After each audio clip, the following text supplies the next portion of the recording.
Tune Tuesday morning. I don't know what that was, folks.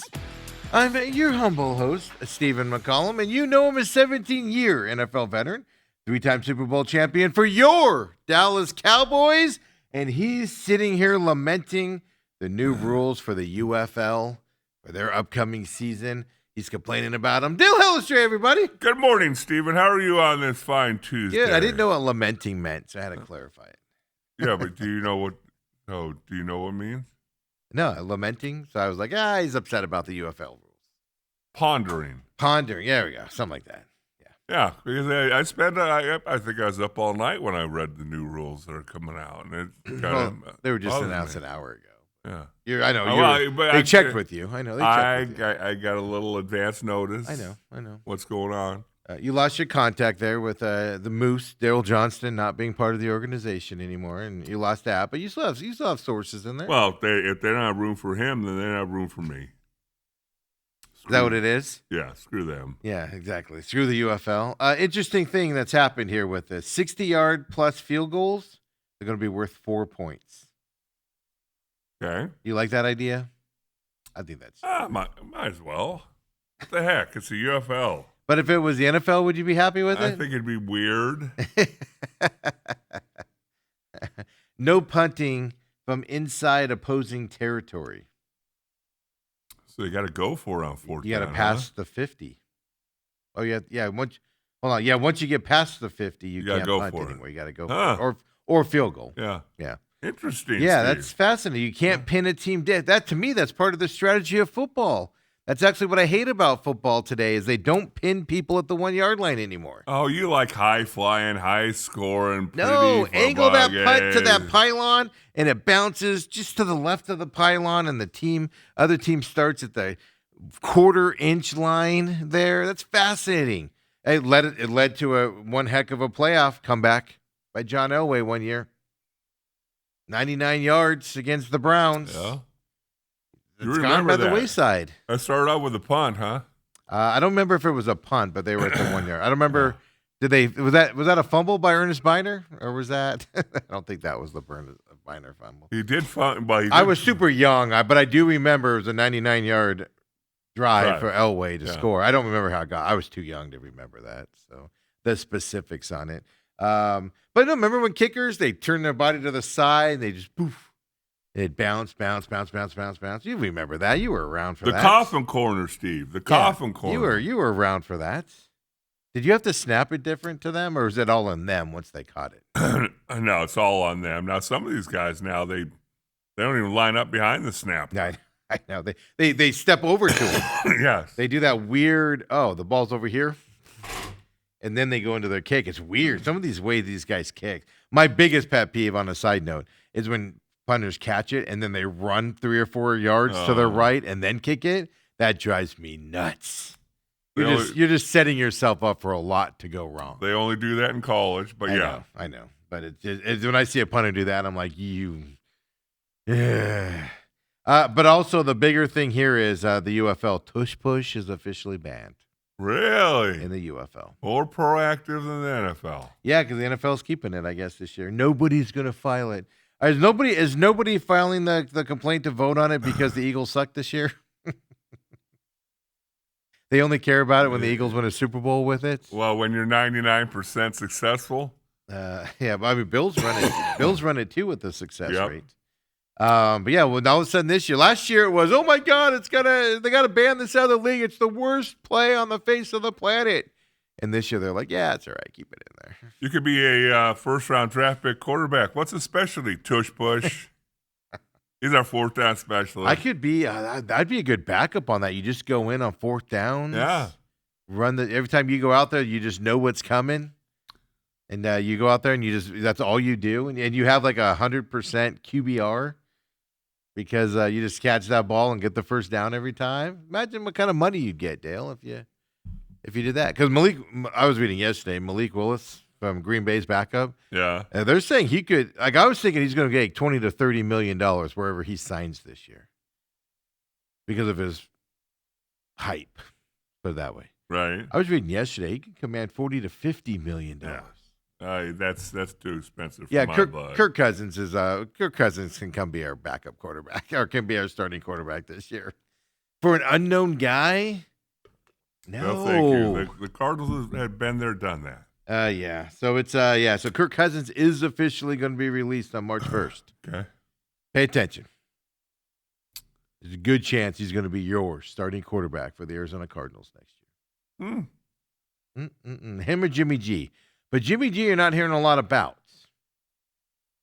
He's under contract, right? No, he signed a 1-year deal last year. Oh, I thought it was 1 year with an option. Was it? It might have been. I don't know. Well, I don't know. I don't think Jimmy G wants to leave L.A., if you know what Jimmy G likes. And you know Jimmy G's history. I don't know. Part of the reason why he's not in San Francisco anymore, Dale. Old Town Scottsdale? Jimmy G, yeah, but that's nothing like L.A. No, there's a difference. There's a difference, Dale. Taxes? Yeah, well, taxes are the ladies. Or both? Well, some would argue the ladies are a giant tax. Wow. So they say that the changes are meant to create more excitement for the UFL as well. But here's what they're really doing. The UFL is becoming a testing ground for the NFL. I put money on it. Yeah. You're going to start seeing the NFL talk about these types of rules. If it's successful and it works, you're going to start seeing the NFL start talking about some of these rules if they're successful this year in the UFL. They're becoming a testing model for it. They're going to integrate more and more and more to that side. Because if you remember, the current kickoff thing came from the XFL back in the day. Right. So that's all they're doing. 60-yard field goals, 4 points. 60-plus yard field goals. Huh. I don't like that. Getting a little gimmicky. Yeah. Remember when the NBA was like, if you do a half-court shot, it's 4 points, and then they quickly squalled that? I don't remember. The problem now is, though, a lot of guys can kick 60-yard field goals. Right. But the percentage definitely goes down the further away you get. Of course. And that does give you a little incentive to try it. Well, that's the problem. Well, it gives you incentive to try it, but if you miss it, the other team gets the ball at pretty dang good field position. Well, 4 points versus 3 points, is that enough of a... Well, 3 points could turn into 7 points for the other team if they get the ball at their 40-yard line. Or your opponent's 40-yard line. Right? Don't you have a defense on each team? You think that's going to... Oh, okay. Maybe not in the UFL, you don't. I don't know how you start our Tuesday show off with UFL when... Because you're yakking about it and you're all excited about it. Styles WWE Hall of Fame, he's Hall of Fame about, and the elimination chamber matches are set. Yes. I have no idea what that means. It's just another one of those where there'd be 18 guys out there on the mat all acting like they're on their deathbed. I think it's 4. I think it's 4 guys battling it out. Well, that's obviously on my list of things to talk about here, Dale, but I just sputtering you up with the football talk. Yeah, the UFL, that's not football. What are you talking about? That's not football. UFL, come on. What are you talking about? That's not football. I watch it, and they hike the ball and they throw it. More Canadian style now as well. But no, seriously, AJ Styles going to the WWE Hall of Fame. I mean, no shocker there. In his final year, he's retiring after this year and everything. So good for AJ Styles. Did you vote him in? No, he deserves to be one. He does? He's a high flying dude and stuff like that. Yeah. More so than Bill Belichick? Bill Belichick was robbed. The NFL voting committee made me defend Bill Belichick, a guy that I despise with every ember of my bones. Style or Robert Kraft? Oh, Styles. It's not even close. Not even close.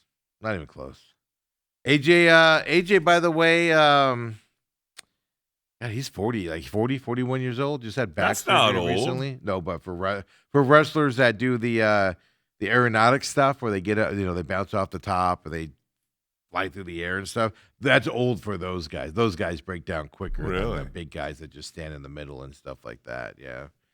Aerodynamic. Oh, yeah, he's got the long flowing hair, wears gloves when he's in there all the time. Don't disrespect AJ Styles. All right, I regret bringing it up. I'm sorry. Well, what's the most elimination chamber match that you really want the most? What? Do people get to vote? No, I'm just saying. And Which one are you looking most forward to? And what's the elimination chamber? Are they like in little tubes? Yeah, basically, and then they come out. Yeah. Instead of running down the thing like well, they're in the tubes and they get out. They get released. No, thank you. They get released. Raquel's in it. Raquel Rodriguez. You'd like Raquel Rodriguez. You'd like her. I would. Kairi Sane and Io Sky. That's the qualifier as well. There. So look, you got some good matches. I'll look forward to it, Steve. Really? You coming over to watch it? When is it? This weekend. Yeah, Saturday. Yeah, this weekend. 5 p.m. No, I'm not coming over. That's kind of rude. You say I never invite you.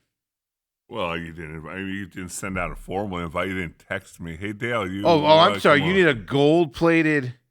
I used to have a producer and a guy that used to get so mad at me because I'd be like, "Why didn't you do this?" Well, I didn't get invited. No, I told you about it.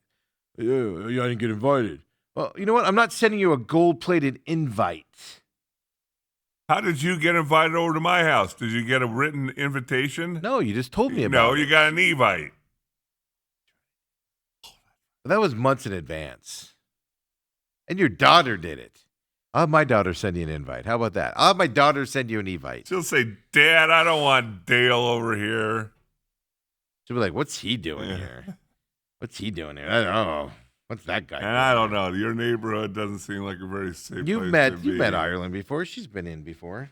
I've met Ireland, but your neighborhood sounds a little sketchy. I know. My neighbor last night came over. We pulled in. We went to dinner. Me and Ireland went to dinner. Yeah. And we pulled in coming back. We went to Ross and got some clothes and stuff like that. And we're pulling into the house and everything. And the neighbor's like sitting outside his house and he sees us and he does that whole, like, I was like, and I look at Ireland and I go, neighbor wants to speak to me. Uh-oh. Yeah. Was this as a neighbor or as an HOA president? No, it's a neighbor, like literally next door neighbor. Okay. But we never talk, we wave every once in a while and stuff like that.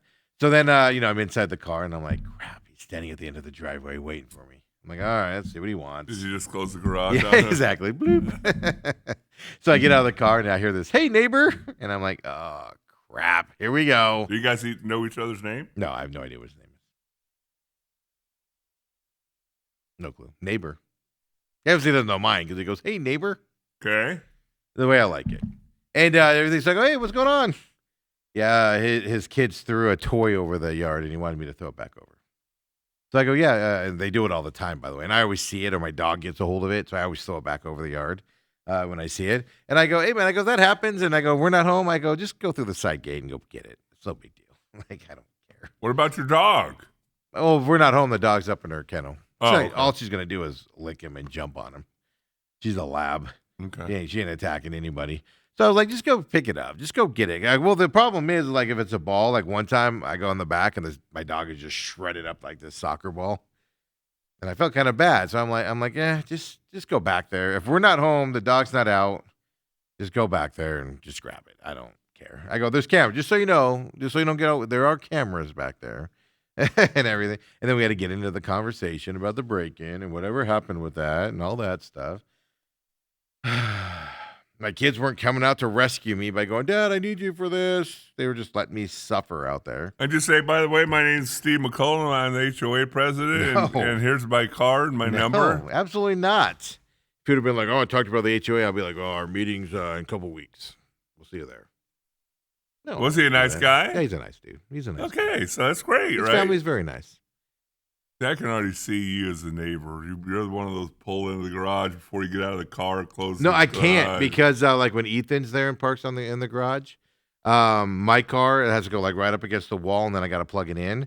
So once I plug it in, I have to go back out of the garage and then walk around it to walk between the cars to go in the garage. So I can't close it if Ethan's there. Now when Ethan's not there, I pull more toward the middle and I can go that route and close it early. Yeah. I wouldn't have done that because he was waiting for me. I wouldn't have been that. Oh, you don't care. Yeah, but he's next door. This is the neighbor that They got a big King Corso and another dog, so like huge dogs, and they bark a lot. And it's one of their dogs barks, and it sounds a lot like my dog. But my dog will go out there, and their dogs will bark through the fence, and my dog will bark back or whatever. And one time we're sitting there and everything, and I heard somebody on their side go, "Wish somebody would shut that dog up." And I was all, "Oh yeah, because your dog doesn't bark half the night." Okay, buddy, let's do this. That's why I don't talk to him. I overheard that, and I was all, really? This is what you're doing?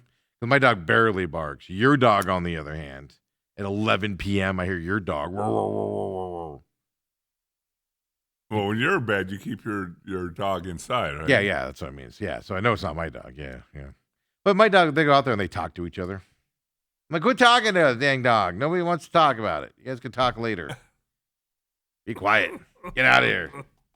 Time to go to bed. Yeah, so that was my yesterday. Okay. Olive Garden for dinner. Ireland chose it, which is good because I didn't feel like cooking yesterday. All you can eat breadsticks? I can eat breadsticks. All you can eat salad? Salad, yeah. Yeah. Their salad's gone downhill. Like, I'm not a big Olive Garden fan to begin with. I love going to Olive Garden for lunch because I can get the chicken parmesan for lunch, soup and salad, and a water, and it's like $12.99. It's beautiful. So I actually end up tipping like 20. I end up paying 20 because I just like tip at 20. I just like, here, I don't want change back. It's fantastic. You get a soda with it. Or sometimes I'll get water and then the Alfredo sauce with the breadsticks, and stuff like that. It's beautiful. It's a beautiful lunch menu. But you go for dinner and that same dish is $20-something. Is it at least bigger? Yeah, you get two chicken breasts. Oh, okay. Instead of one. Which is too much meal. Then you just feel like you waddle out of there. Yeah, if you're me, you waddle in. So I was like, whatever, man. So that was my yesterday. How was the Giants game yesterday with the El Chorro Lodge? It was gorgeous. Gorgeous day. Fun. Not a whole lot of people at the Giants game, but it's a Monday. I guess over the weekend it was very, very packed. I heard Friday, the first day, is like every spring training thing over the weekend was just packed. That's unusual for the beginning of spring training. Well, the weather was. Is it the weather though, or is it WBC coming up and everybody's like, I gotta see my stuff? No, I think it's all kind of like the Open. It's predicated at the weather, yeah. Like it was this year. It's gonna be 90 come Friday. Yeah. Time for you to get outside and get some road work in, Steve. Road work in? Yeah. What does that mean? Like the boxers, run along the road. Oh, run along the road at 90, get your sweat in? Not at night, Steve. In my sweatshirt? Yeah, that's what I mean. Put my sweatshirts on and everything. Hood, and that's the amount of people in my neighborhood in the summertime when people do that, they're like, there's a hooded guy running in 100-degree temperatures at 8 o'clock at night with a hoodie on and a sweatshirt. Like, yeah, they're probably getting their sweat on. And they're like, pay attention. We have somebody. We should go. And people are like, call the non-emergency number and have police will come check him out. And I'm just like, oh. Say, that's me. Don't worry. It's just getting some exercise. Well, first of all, it's definitely not me. Definitely not me. You know you're fat because the other day I had a disagreement with somebody on a road, on a parking lot. And the first thing they went to when they were yelling at me was I'm fat. Ooh. Like, that's not an insult to me. Like, they think it's an insult. What'd you do? Did you take somebody's parking spot? No. Okay. I have a serious issue with this. Have you ever been anywhere where there's an In-N-Out burger when the line's long, which is all the time? Yeah. It takes up half the parking lot. Like, you can't drive. So there's one by my house where you pull in. Autumn's going to be like, he really got in your head because I'm talking about it now. No. I'm just, I thought about him today because I saw another person with this ugly hairstyle, and it just drove me nuts this morning at Circle K. But that's what made me think about it. I was like, oh, were you the guy I was yelling at the other day and yelling at me? Called me fat? But it's not an insult. But anyway, so when you pull into this thing, it blocks the right lane to turn right to go buy an LA Fitness and everything to go farther down the road. And it blocks the whole lane you're supposed to be in. So everybody moves, make sure nobody's coming, and you move into that lane and you just clear the 3 cars and you move back over. This punk-ass kid with Brillo hair, just guns it. I start doing it, and he guns it to get into that spot. And then he's all mouthing. And he's like mouthing off. So I'm just sitting there. Then I pull up next to him, and he's just like, you're fat. And I'm like, that's not an insult, dude. You're in a 40-year-old truck. You obviously did you have to do pennies to eat an In-N-Out burger right there, Tiger? Like what's your problem, man? But anyway, Well, but why is the insult that I'm fat? Like that's not an insult to me. my Yeah, question I'm fat. is, Your point, Tiger? I'm not ugly like you. I'm fat and good looking. You're an ugly son of a gun. Driving around in a 40-year-old beat up thing. Obviously, your hair's off. I can't afford shampoo, but you could afford In-N-Out burger. But why is fat being an insult? I don't understand that. Like, it doesn't faze me. my question is, were you going to the LA Fitness or were you going to the In-N-Out? No. Neither. I was driving by both of them to go to the Native New Yorker. That's where I was headed. Yeah. But you know what? My car checked in at LA Fitness. That's all that matters to me. I officially went to the gym, Dale. I officially went to the gym. So I take it you're with Autumn. I was with Autumn. Yeah. He hates it when I yell back at people. Yeah. And I bark at people. It's funny because I very rarely do that anymore. 5 years ago, 10 years ago. Oh, no, I'll match energies. I had more of a temper, but I don't do it much anymore. But Brooke would always say, Dale, don't say anything. You don't know. I'm like, well, I'm taking my chances. But she has no problem. Somebody gets a little close to us or she'll look at him, stare out the window. Really I'm like, Autumn doesn't what do are any you of doing? that. I said, what are you doing? Yeah, Autumn doesn't. Yeah, because she's not the one that's going to be fighting him. It's going to be you. That's what they don't understand. Like, they're picking the fight, but we're going to have to settle it. Ridiculous. Are you sure you wouldn't send Autumn out This there? was this was just a punk ass kid who was trying to intimidate me with his loud mouth, and I was like, I'll match your energy. I don't give a crap. I could tell you this also. I had my foot on ready to go. I made sure I had a clear path in case something bad did happen. You would have seen me. Zoom. I had visions of Dale. I'm not kidding. I had visions of getting out of my car and just pulling him out of his freaking car and watching him cry like a little baby. He's like a little chihuahua just chirping behind his door. Fat. Get in your lane. Get in your lane. Shut up, you clown. So anyway, why is that the go-to, though? Why do people say, oh, you're fat? Why is that the go-to? I've had other young people do that, too, and I'm just like, that's not an insult to me. Well, it could be worse. That means I can afford my food, unlike you, obviously. Well, one of my good buddies got a Porsche. He's remember at the club we used to belong to, and kind of a shorter dude. And he's at a stoplight. Girls pull up. His wife's in the car, but they can't see him. Two girls pull up in a Jeep. Yeah. And they're like, roll down your window. And so he rolls down his window, expecting them to say something nice or whatever, what nice car or whatever. Yeah. He said they looked at him, and they both said at the same time, "You're ugly." And then they took off. I'm sorry. That's funny. I would find that funny. Like, what do you do? Nothing. I just sit there minding my own business. Nothing. You're ugly. Yeah, no, you just sit there and laugh and move on. I had a girl do that one time. We were going for the same parking lot in Tempe. This was like 5 years ago or so. And I remember it so distinctly because it was like the insult. And I was like, how's that insulting? But we were both going for the same parking lot. And I didn't care. Parking spot. I didn't care. You have the parking spot. And she has her window down and she goes, and I go, I literally said something like, I go, well, I was here first, but you can have it. And she goes, old fat bald energy, huh? Yeah. Whoa. Yeah. And I go, actually, I said something kind of rude back, but I was just like, why is that an insult? Old, fat, and bald. Yes. Wow. Yes. And I was being nice to her. Do you know what I did? I took the spot. I just pulled into the spot. Actually, I said, wow, your dad should have been richer. You driving that thing with all your anger. I pulled into the spot right in front of her. She was pissed. I was all in the store watching my car like she doesn't key it. You kind of live for things like that. It's amazing, man, how that stuff happens. And you just sit there and you go, what the? Like, if they just say it, I don't care, But this guy was like yelling. Like before I pulled up next to him, he was all in his car, like acting like I had just. What are you doing? That's it. You go, oh, obviously they need to drive on this side because the In-N-Out burger is right here.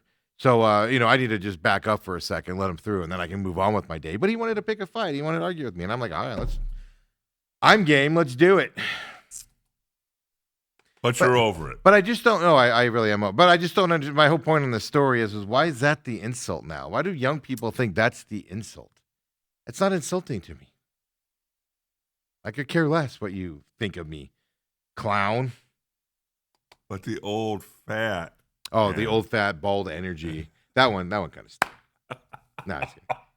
It actually caught me off guard because I was like, I was here first, but you can have the spot because I'm the window down. And she just said that, and I was all. I threw my little dig in there and took the spot. She was circling the parking lot for another 5 minutes, too, so I felt kind of vindicated. Oh, it's a crowded one. Oh, yeah. It's like one of those small Tempe ones. Okay. Yeah. Her dad probably felt sorry for her, so he was like, go get yourself you can't find a boyfriend, so, because you're a miserable person. God. So why don't you go get your nails done? Make yourself feel better. That's probably what happened. Robert says, El Chorro Lodge. I parked cars there in the early 80s. Bunch of cheap rich people. Ooh. No, Robert. it's the Charo Lodge. It's their Giant suites. Stadium. It's their suite. Yeah. Up in right field. Yes. It's not, you have nothing to do with that. You're not there for that, right? Or it's their lodge. So, like, somebody you know Is a member of is the a member Charos. of it, and then that's how you get into the suite. Yes. Yeah, but you are not. No. You are just you're just a cheap rich person. You're just not a cheap rich person of the El Chorro Lodge. Is what you're saying. I was asked to be a Charo about 20 years ago. One of the prerequisites is you do a 3-day horse ride and you camp, and it's supposedly really fun. Are you serious? Yeah, but No, I ain't getting on a horse. I for love 3 horses, days. and I would love to do that, but not with a bunch of other people as a ceremony to get in there. But it's a party. It's fun. I just didn't want to ride a horse. I once joined a Jeep club back when I had the Jeeps and everything, and the off-roading Jeeps and everything. And I quickly realized after one Saturday outing that, man, I'd rather do this by myself than with all you people. Really? Nice people, exciting stuff. It's just I don't go off-roading for a schedule and what we're gonna do, and we eat at this time, and we do this, and we camp out, and everybody drinks heavily, and it's just like, I could. Yeah, if you don't drink heavily. I could have driven home by now. I could have been home in my bed right now. I could have seen the nature. I could have off-roaded. I could have been up on boulders, and I could be home by now.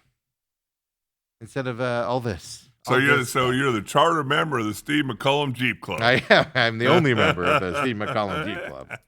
Absolutely. Come and join me if you just like to go out and just drive and then drive home. No conversation. No, you can talk. No breaking bread. Yeah, if you like to pull the cactus needles out of your dog's paw constantly and face, because they're so dumb they run into cactuses while they're out there, then you're in my group. Yeah. So no, I don't know. That's I don't know. Even when I was younger, I thought it would be so cool to be in a Jeep club. Oh man, all these people with the same like-minded. No, it wasn't. Wasn't fun at all. Wasn't fun at all. I have a problem with big groups, in case you haven't noticed. You just don't like people. No, I love people. Nah. No. If it's like if a friend of mine was like, hey, let's go take the Jeeps out, I'd be like, yeah, we'll just take separate Jeeps. Let's go have some fun. That's different. We're talking like 30 people, taking them all out. Everybody has their own ideas what to do, and then everybody got to videotape everybody going up the mountain.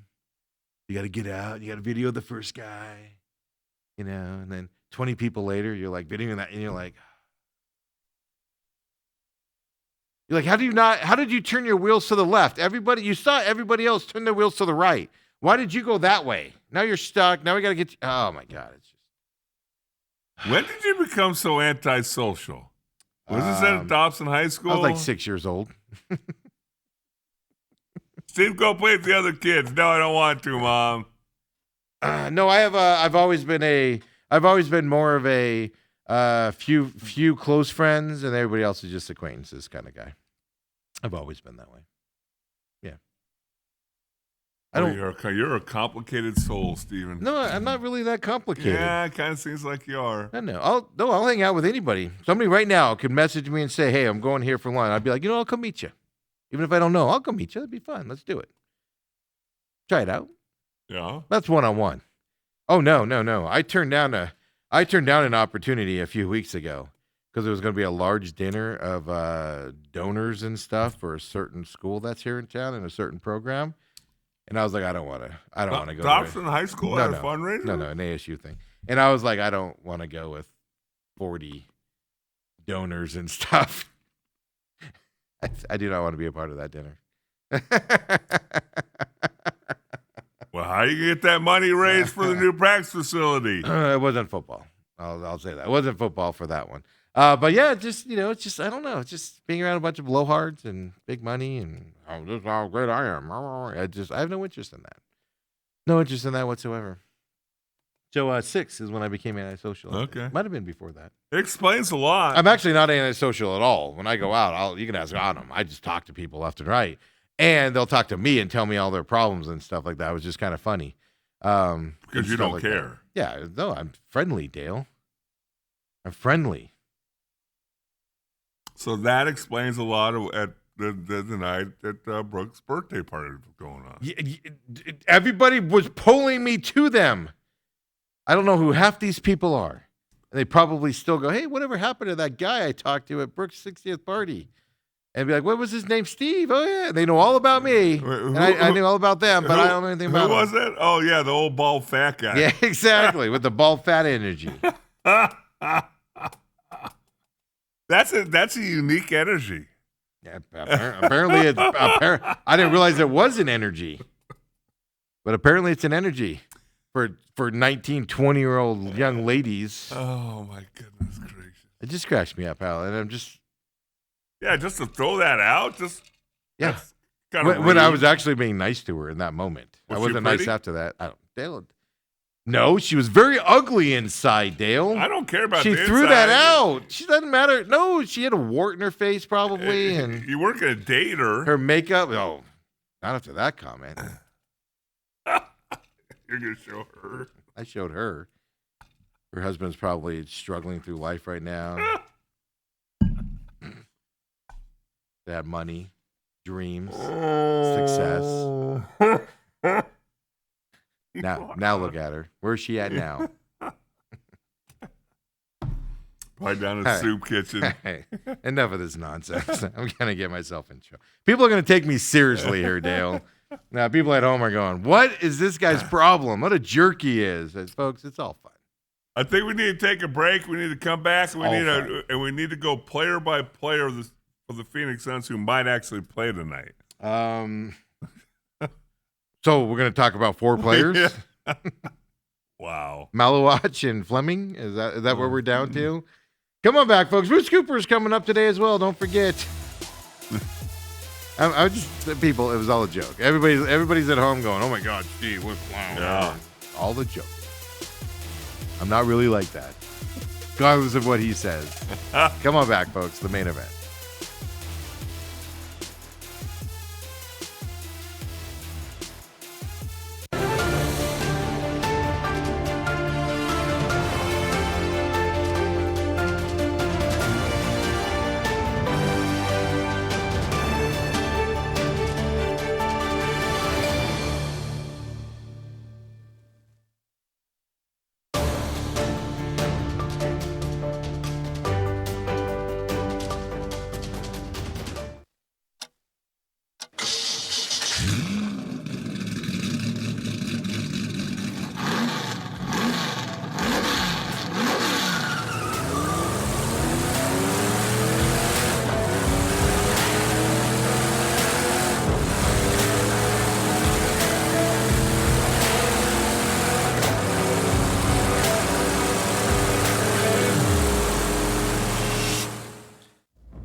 Just randomly buy a commercial building, Dale. Why not? Pop down some money. And then go by and see that girl and say, "Look what I got." All right. How do you like me now? How about this for bald humor? Our bald fat energy. guy energy. Yeah. Yeah, bad bald fat guy energy. So we told you earlier, the Kirk Cousins is going to be released in March on the first day of the new league year, making him a free agent as well. But the bigger news here that you're not hearing a lot about, Dale, that's March 1st is the new year. Last I checked, March 1st is Sunday. Now, is it March 1st or March 12th? Oh. I'm just asking. I'm not sure. I am not sure. Only reason I said March 1st was, I'm sorry, you're right. March 11th. 11th. March 10th is the day. Okay, so we're still 2 weeks out. Right. But the Kyler Murray situation is something, obviously, we're monitoring for that. I'm sorry. I need my eyes checked, folks, because it clearly says he will be released on March 11th, the day after the new year. Maybe you just didn't see the other second one? Yeah. Maybe you didn't see the parking spot. But I mean, obviously, we got to monitor this Kyler Murray situation. Yes. Because it's gone kind of quiet. That's my point. Are you even hearing any rumors about it right now? No. Here's my point. Here's my point on that. If you're trading Kyler Murray, you'd think there'd be rumors out there. Don't you? You're not waking up on March 9th? Yeah, and going, hey, we traded Kyler Murray, and no leaks or anything like that. That seems weird for NFL circles that you could do that and pull it off without people hearing about it. So, fascinating. That just joggled my mind today with the Kirk Cousins news because the Falcons did announce that they're going to release him there on March 11th, to get him free of that. They're going to obviously go with Penix Jr. Moving forward. At least that's the plan. So this isn't a Kyler Murray thing. And I told you all along, I don't think they're going to be able to trade Kyler Murray. But you have to release him by that date or he gets a sizable check. Oh, right. So this is a big deal. And we're, 2 weeks away, roughly. 20 days away? 10, 15 days away? We're not good at math here. What's today? 24th. 24th. But there's only 28 days in February, so right? 14 days away, Dave. 14 days away, if my math is correct. So something to pay attention to. That we'll talk with Coop about that coming up as well. Well, you know what he's going to say. He's going to say, no, he needs to be a starting quarterback next year. He wants him here and everything. Part of his comprehensive team plan for 2026 Arizona Cardinals football. I have it in my email right here, man. It's extensive. Well, you were looking at that ESPN mock draft today, and they have somebody totally new that hasn't been on anybody's top 10 at all. A dude from Texas Tech. Yeah, outside linebacker. Yeah, first time that I've heard that. He has not been in anybody's top 10. You said that was Mel Kiper. Mel Kiper's draft. He has the first guy going, Mendoza, no question. Caleb Downs going second from Ohio State to safety. Then 30 has David Bailey, outside linebacker, Texas Tech going. Who was the second pick? Giants? Jets. Oh, Jets, a wrong New York team. Yeah, they're going safety. That's what he has them going.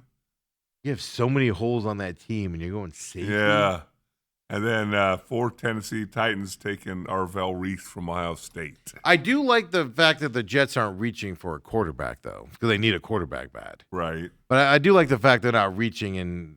At least in this mock draft. Now we got the combine coming up, and you're going to see guys just fly up that draft order. Somebody's going to throw an out pattern 5 yards, and they're going to be like, "Oh my God, he's going to be the number 2 pick." The Underwear Olympics are starting today. Is it today? I know it's this week. Is it today? Well, I think they all come into town. I don't know if there's any workouts today or not. Yeah, the measurements and all that come first. All the big front office guys got to go to eat big steak dinners. They got to go to the side of Mark Sanchez beating up a guy collecting grease at night. You got to go. You got to go. Heard that name in a while. You got to go put flowers out for that.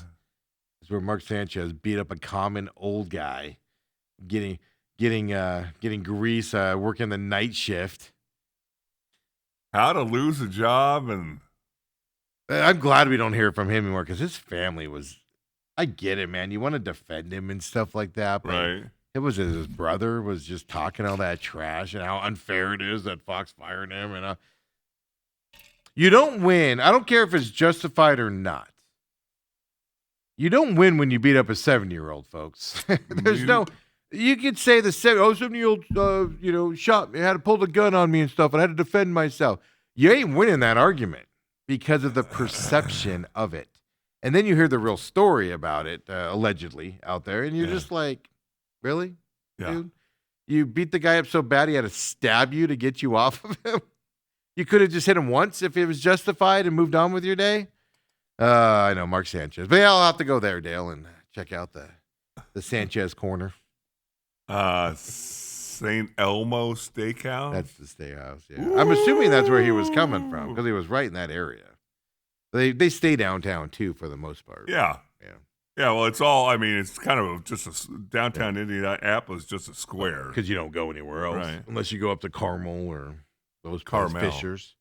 Well, Carmel for us and common folks. If you have the money to live there, Steve, it's Carmel. Well, that's my point. That's why it's Carmel.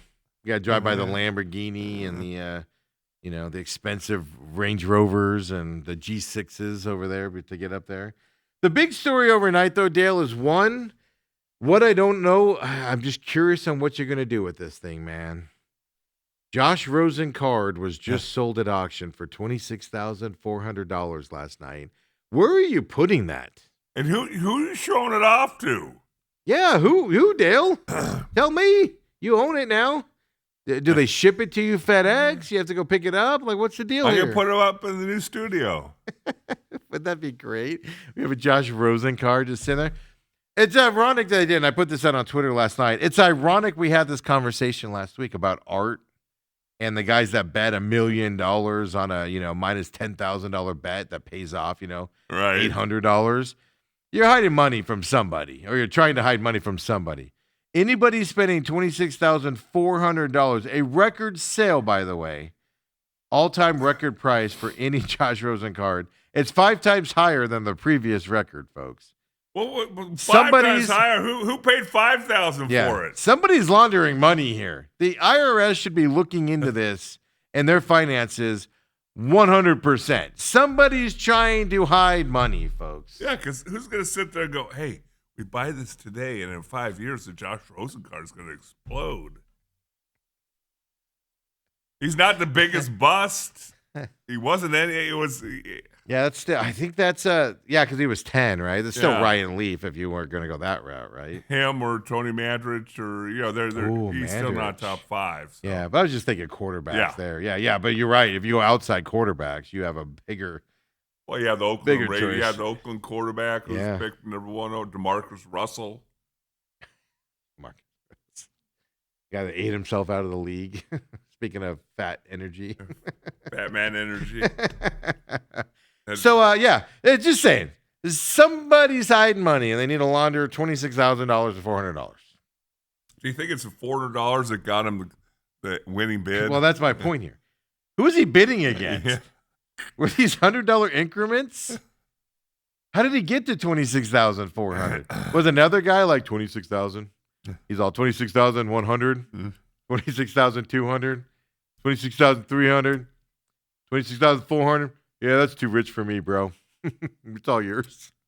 I'm sure you've been to those auctions. I've been to a couple of them. I've been to them a lot. And, there's a certain energy. We've been talking about energy, but a certain energy if you're bidding against a guy that no matter what you say, he's going to go higher than you. Yeah, you just keep bidding it up. And then there's other energies where you go, I think I can get him at the next one. That's how I got a lot of my houses, by the way, is in that auction format. Oh, really? Okay. Yeah. So, no, I've been in there. And you have to tell yourself, like, okay, you set your price. Yes. And you go to it, and then you just back off. And you have to be there. Okay, first of all, here's my other question. So somebody's trying to launder money, I'm convinced of it, for this thing here. Like, they need to justify some cash that the IRS probably won't let you justify it, if you catch what I'm saying here. They got to watch it. Because if they have that much money, it end up in a lawsuit here. Going, you're saying I'm laundering money? That's exactly what I'm saying. But I'm saying it kindly. Second of all, which Josh Rosen family member bought this? He made some good money in his NFL days. His dad's a doctor or something, right? His dad made a lot of money. He came from a rich family. Which Josh Rosen family member bought this card? This is the second thing I want to know. If it's not money laundering, which cousin? If you're a family member, though, why would you need to buy it? You do it to get the name up there. I got you, bro. I'm going to get your name back out there. Oh, Well, now you goodness. have him sign it, and then it goes up in value. It goes up to a whole 20 cents. So you're not losing as much. You know, it's funny when you say you have to have a number when in those situations. So SCA, this is probably about 15 years ago, had a live auction, Yeah. and I didn't know what was going to be on the live auction going in. They're like two different items. One of them was a trip for 6 to Pebble Beach, flying a private jet, golf Pebble Beach, golf the Spyglass Hill, and one other one. It's a lot of money. Spanish Bay, stay at the inn. So you have to stay at the inn if you're playing those courses. Stay at the inn. I mean, Yeah. some dinners and things like that. That's how they get you. And so I immediately called 5 of my buddies. I said, "Do you want to go? Yeah. Yeah. Well, how high are you willing to go?" Yeah, exactly. We're splitting this. How? Yeah, What do you yeah. want to go to? What dollar amount are you in for? Yeah, and then they all times it by said 5. they were all cool with 5,000. So we said, I'll go up to 30,000. And it started off at like 15. And then you'll have that really quick. But then you'll have that one friend that'll be like, "Oh, my wife said I can't go," and then you're like, "What the heck, dude?" Well, I think we could have gotten up. But anyway, it started off at about 15. There are like 7 guys bidding for it, and then all of a sudden 3 guys bidding for it, and then it's me and another guy at about 22,000. And I'm looking across the deal at him, and it's like he was one of those guys that I'd say 24,000, 25, Yeah, right away. Yeah, he was trying to 26, intimidate you. 27. Yeah, I'm like I'd run that bad boy up. 30,000, 31,000. I'm like. Were you tempted to do it again? I went up to 32,000. I Yeah. could get another $500 for these guys, and he just blew past that. But it was hard. Yeah, well, they do that for a reason. Especially the auctions I went to, it was literally the guy that was all, Yeah. and you can get caught up into the action. What And I then, just bid. yeah, well, my best part, like when I was doing it for the houses, literally they'd come if you were bidding on something and you got toward the end, they'd come stand next to you, and then they'd whisper things to you like, "All right, he's here, and there's what do you want to do?" So you like set it up beforehand and stuff like that. And then you're just like, "Oh my god, like this dude's here to intimidate me and to keep bidding and stuff." And that's the game of the thing. Yeah. You wuss though. You should have kept bidding. I want to see how high that wanted to go. Well, the great thing about That's it for was charity though. Wait, here's the best part because it's SCA.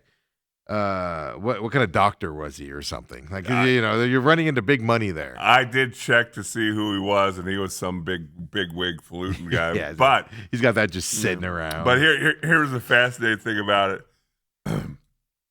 That was on a Friday night. Come Monday, I get a call from the school. Oh, he backed out. Say, "Hey, would you be willing to assume whatever his bid was?" Yeah, he had to back out. What? That's the rudest thing. I didn't mean to ruin your story there, but I knew exactly where you're going. That is the worst thing you could possibly do. I would go through all ends of hell before I have to go. I can't afford it. What was the final bid? 32? I think what he set me down was what he said 35,000 or something. Yeah, no, you go, no, I'll buy it for 30 though. I'll buy it for my last bid, 30. But then it's hard because it's for charity.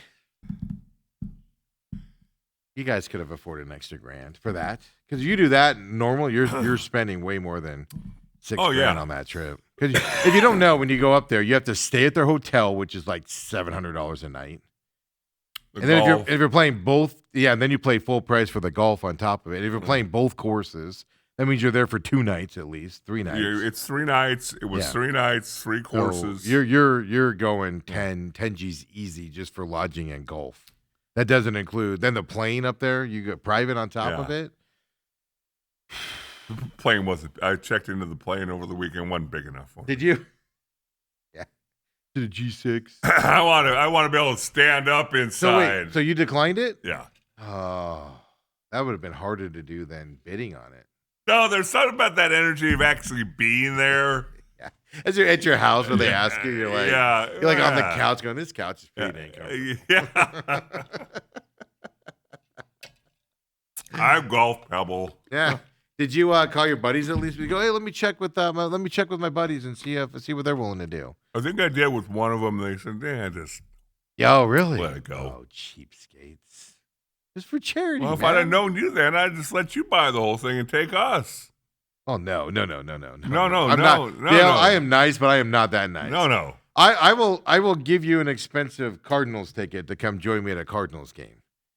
I will not pay $30,000 for something and just be like, hey, just come along with me. I don't care if I was a billionaire. I want my friends. You're paying your share. You're paying your way there. I'd buy you a drink on the course. Would you? You'd buy me a $14 drink? That'd be sweet of you. Oh, thanks. Then you trash the hotel room. I've heard those stories about that.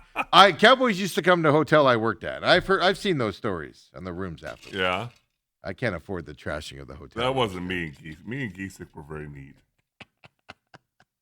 So Josh Rosen, $26,400 Congratulations. for him. They didn't give a name to who bought it? No, I do. I want to know so badly who he is, though. Like, what is it? He's an importer and exporter, Dale. He's got to hide it, or he's going through a nasty divorce, and he's just trying to hide money from the missus so he doesn't have to pay more in alimony and half of it and stuff like that. I think it's not even that great of a looking card. It says Kaboom on it, and What? it's rated 9.5. I wish I should have given Kobe the picture of it, but yeah, it's not even that great of a card. I'll bring one of my cards in here. I bet you one of them's ranked 9.5. So centering 9.5, and I'm not a card guy, but it's a 2018 Panini Kaboom Green is what it is. Centering, and Beckett graded it, 9.5, edges 9.5, corners 9.5, surface 9. So 9.5 is its average price there. Average rating. Average, and isn't 10 the number you got to get? I would guess. Dude, he could have gotten 30 plus if it would have been a 10 rating. Who's been messing with the edges? Okay, here's the thing, though. It's not just the buyer. You got to consider who's selling this card also. Like, Dale, what person in your life are you? I probably have a Josh Rosen card sitting around my house. And if I find it ever, I'm going to go, yeah, this is trash. Who went? Check the edges. Who went? Let's send this in for grading and see what we got here. For Josh Rosen. Can you imagine coming home and your dog got a hold of the Josh Rosen card? Well, now I'm going to flip out. Now I'm mad that I put it in my spokes of my bike when I was riding around the neighborhood back in 2018, 2019 timeframe. Wait, that thing's worth $26,000? You just got to find the right guy that needs to launder money, Dale, and you can be set. So I question not only the buyer of the card, I question the seller of this card also. You just question the whole transaction. It's who's doing that? Who's doing that? Maybe it makes zero sense. Maybe it's Bruce Cooper. Coop was a big Josh Rosen fan. Remember how excited you were when Josh Rosen fell to the Cardinals and Matt Leinart too, and everybody's like, "Oh my God, they fell to him at 10. This is so amazing." Wasn't it Rosen who said, "You make the other 9 teams pay"? Yeah, he did. He made him pay what? Well, he made a bunch of them pay him money as he bounced around the league for 3 years or whatever, and then he just finally went away. Oh, God. He was such a good college quarterback, though. But you could see, because he played at UCLA, you could see he had. It was an attitude issue with him. Like, you could tell that could have been a problem or something where he goes. But, yeah. I don't know. On draft day, I think most everybody's pretty excited about it. No, you were. Same thing with Matt. I remember Matt Leinart, man. Yeah. Falling to 10. Even I was actually in Hawaii for that draft for a work thing. I know. Work sent me there on vacation. I know. That's rough for me. And so you have to wake up super early for the draft back then because it started on Saturday. And I'm literally sitting there, like in a hotel breakfast place going, oh my God, Matt Leinart's going to drop to the Cardinals at 10? Book the Super Bowls. Let's go. I'm hugging the Hawaii. I'm hugging the guy making my mimosas. Drink for everybody. I'm hugging the mimosa guy. Charge it to my room. Exactly. I'm like, let's go. Super Bowls are coming. They were. With Kurt Warner. Yeah, the quarterback's going to be a little different. But. And it's only once with Kurt Warner as well, is what we'll be looking at. The other football news out there, Detroit Lions, we just found out this morning, going to be the team that goes to Germany. Munich. I had to think where Munich was there for a minute. I don't know, man. Like, all this travel in the middle of the season. That's not a short flight. No. Because not all of these can be played opening weekend. Yeah. And it is, I think it's official now. Well, we don't know yet, but we know the season's going to start on a Wednesday this year. It'll either be the Seahawks opening game or it'll be that game down in Australia. And then whichever one's not played on Wednesday will be played on Thursday. But yeah, this is a lot of travel and stuff. It's like, what are we doing? Doesn't it? You played football.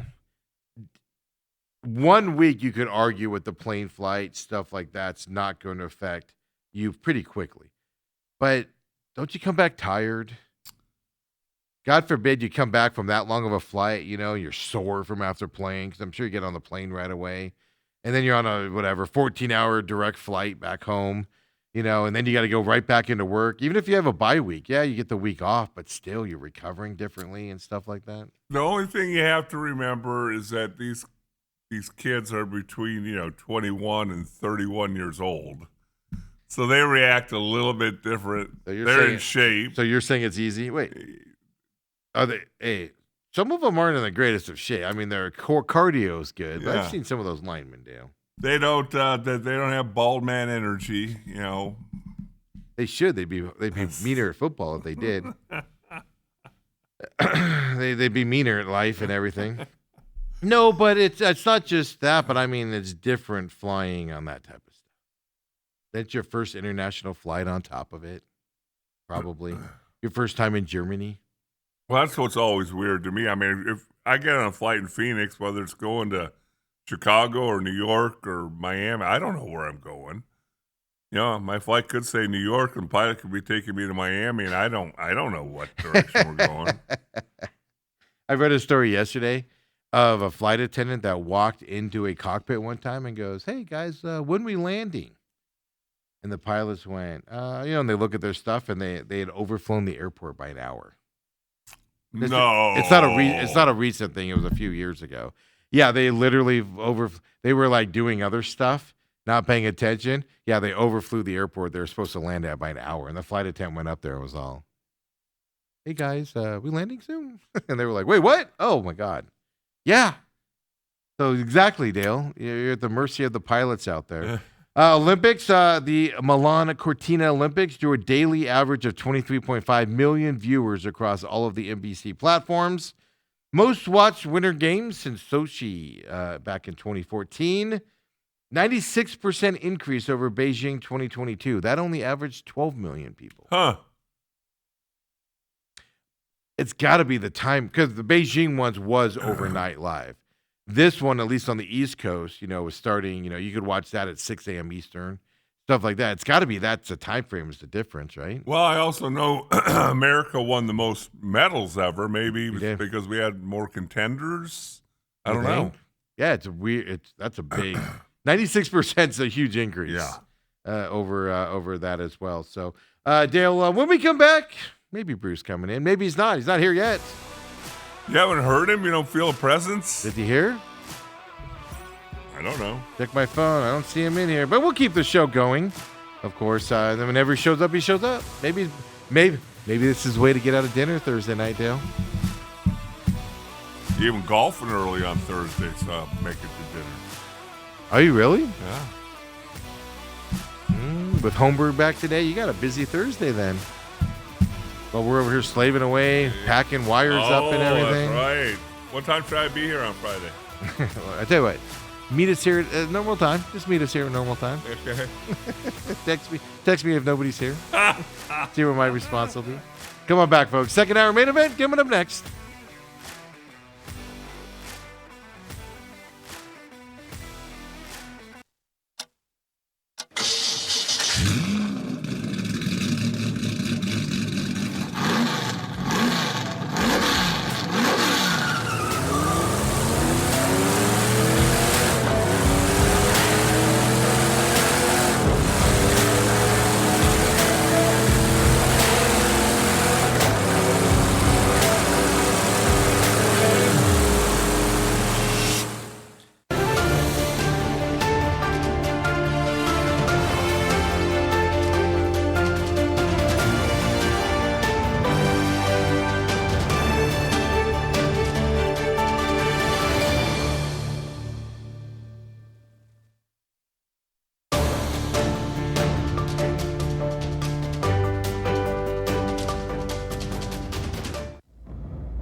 And back here, main events.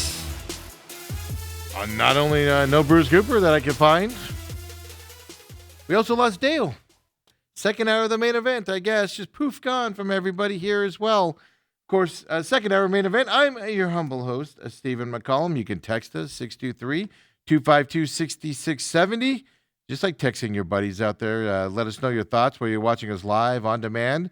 Of course, here at Robat TV and the YouTube channel, a free podcast system. Definitely give us a shout there on the text line, or, of course, tag us at TME Sports Show as well.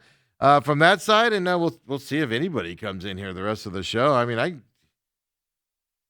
this is the control I have around here, folks. It's literally like herding cats. Herding cats around here. The other news out there in terms of sports news here is WNBA. For the first time in league history, the WNBA generated enough revenue in 2025 to trigger revenue sharing with their players. So $8 million is going to be divvied up and paid out to players who were active last season. It's amazing how it took so long to come to that number. And then on top of it, the WNBA announced that they have to have a resolution to the labor strikes by March 10th, or the season will be delayed as well, which I find interesting because ESPN just announced, since they lost Major League Baseball, they just announced that they are going to put women's sports into that Sunday afternoon window and everything. It's going to be hard to do that, Dale, when there's no WNBA basketball. What are we going to do in the spring? Crying out loud. UFL, baby. Yeah? Okay. Hey, Bruce, come on, sit down. Bruce came in a second too late there and everything. I got you. We're going to do some production stuff here with Bruce walking in. He always comes in and fist bumps us. Everybody can see what we do here. Coming into, of course, 17-year NFL veteran Dale Hellestray, 34-year local sportscaster veteran. Legend. Local legend Bruce Cooper here as well. Bruce, how you doing, man? Today, my goodness. I was telling him that it's just your way to get out of dinner on Thursday night. Yeah, I can already. We're not missing that. I'm already expecting to call Thursday morning. I think I came down with something. My voice is kind of scratchy. We'll be there. All I know is I told you, I said this before. I don't remember if I said it when you were here, but have some friends. Well, they're Autumn's friends, but I know them through her. Russ Ortiz. I think it was last week I brought this. They were just at Steak 44. And all three of the dudes that were there, by the way, ordered tomahawk steaks with the bone sticking out. Yeah, you of did it. mention that. But I thought they only ordered one for the table. I was shown that picture again over the weekend. They each had a tomahawk steak. Did they finish it? I don't know that. That's $200. I should reach out to them and ask him. But those are big steaks. One, they're $240 steaks on top of it. Yeah, eat all three of them. I wouldn't do that to Coop. Dale, do you know what, Dale? I'll get you a T-shirt. We'll order him the tomahawk. I'll help with the price. And you eat it all, I'll get you a T-shirt. Yeah, that's like the old 96er. And, yeah. I was wondering if you were going to get that. Was that Great Outdoors or whatever it was? Great Outdoors, John Candy. You even got to eat the gristle. Yeah. I heard you talking WNBA and. Well, I just bringing up the labor strife here because we're getting to the point of that season's not going to go on time. We've seen lockouts before. Yes. But I don't think there's ever been one in the women's sports, has there? Not that I'm aware of. No, I mean, honestly, in the past, it's like, well, what revenue are you going to share? Yeah, look, there's no question that the WNBA women do not get the same perks and advantages and pay that the men do. But I'm telling you, Caitlin Clark changed the game for that league. Mm-hmm. She really did. And they don't treat her like that. No, they a lot of jealousy emanating from players within the league. But I think if they and I love the fact that the NBA helps support that league. Yeah, well, they're part owners. Sure they are. Just like Ishbia owns the Sons of the Mercury. So a lot of the NBA owners own WNBA teams. Yeah, no question. But I just think that I think and I know money comes into play and they don't have the same TV contracts, the same gate, et cetera, et cetera. Gotten better though. But it has. But I will tell you this. I think that sometimes that the league just needs to bite the bullet a little bit and acquiesce more to the women because they deserve bigger paydays, especially if you're trying to keep them from going overseas and That's the playing. problem. But hasn't that overseas dried up a little bit with people not wanting to go to Russia? It has, just for some because of some Brittany Griner situation. political reasons for sure. Right. But I just think that sometimes we're talking about billionaires that can That's the argument. write off some things from Right. That's the argument. And here's the thing: if you don't know, also NBA owners that own WNBA teams, they're helped out because that means they can charge more for their suites because suite holders get every event in the arena. So the more events in the arena, the more you can charge for those suites because it makes it more worthwhile to go in there. Even if people that buy a suite don't want to go to WNBA games, you give them that option. It's there for them. So it's also helping them by having, I don't know how many WNBA games there are at home anymore. I know they keep expanding it, but that helps out the owners as well from that point in the arena side of it. From there, I agree with you. It's like bite the bullet a little bit. But the problem is it's a difficult. The owners in the WNBA, it's not like the NBA where it's the owners are all involved with it. There's a lot of outside interests involved in the WNBA stuff to that effect. But I mean, they're still giving stipends to their players and living conditions, and so they're acting like a small league. Well, it's fine, we'll pay you more, but all that goes away, and then you see the players kind of, well, no. Half of our players still need an apartment to live in during the season. Well, and they stuff do to because that, they're not living there year round. I mean, their season's not even nearly as long Right. as the NBA. But I will say, speaking of basketball, I mean, I think our Phoenix Suns are in trouble. Oh.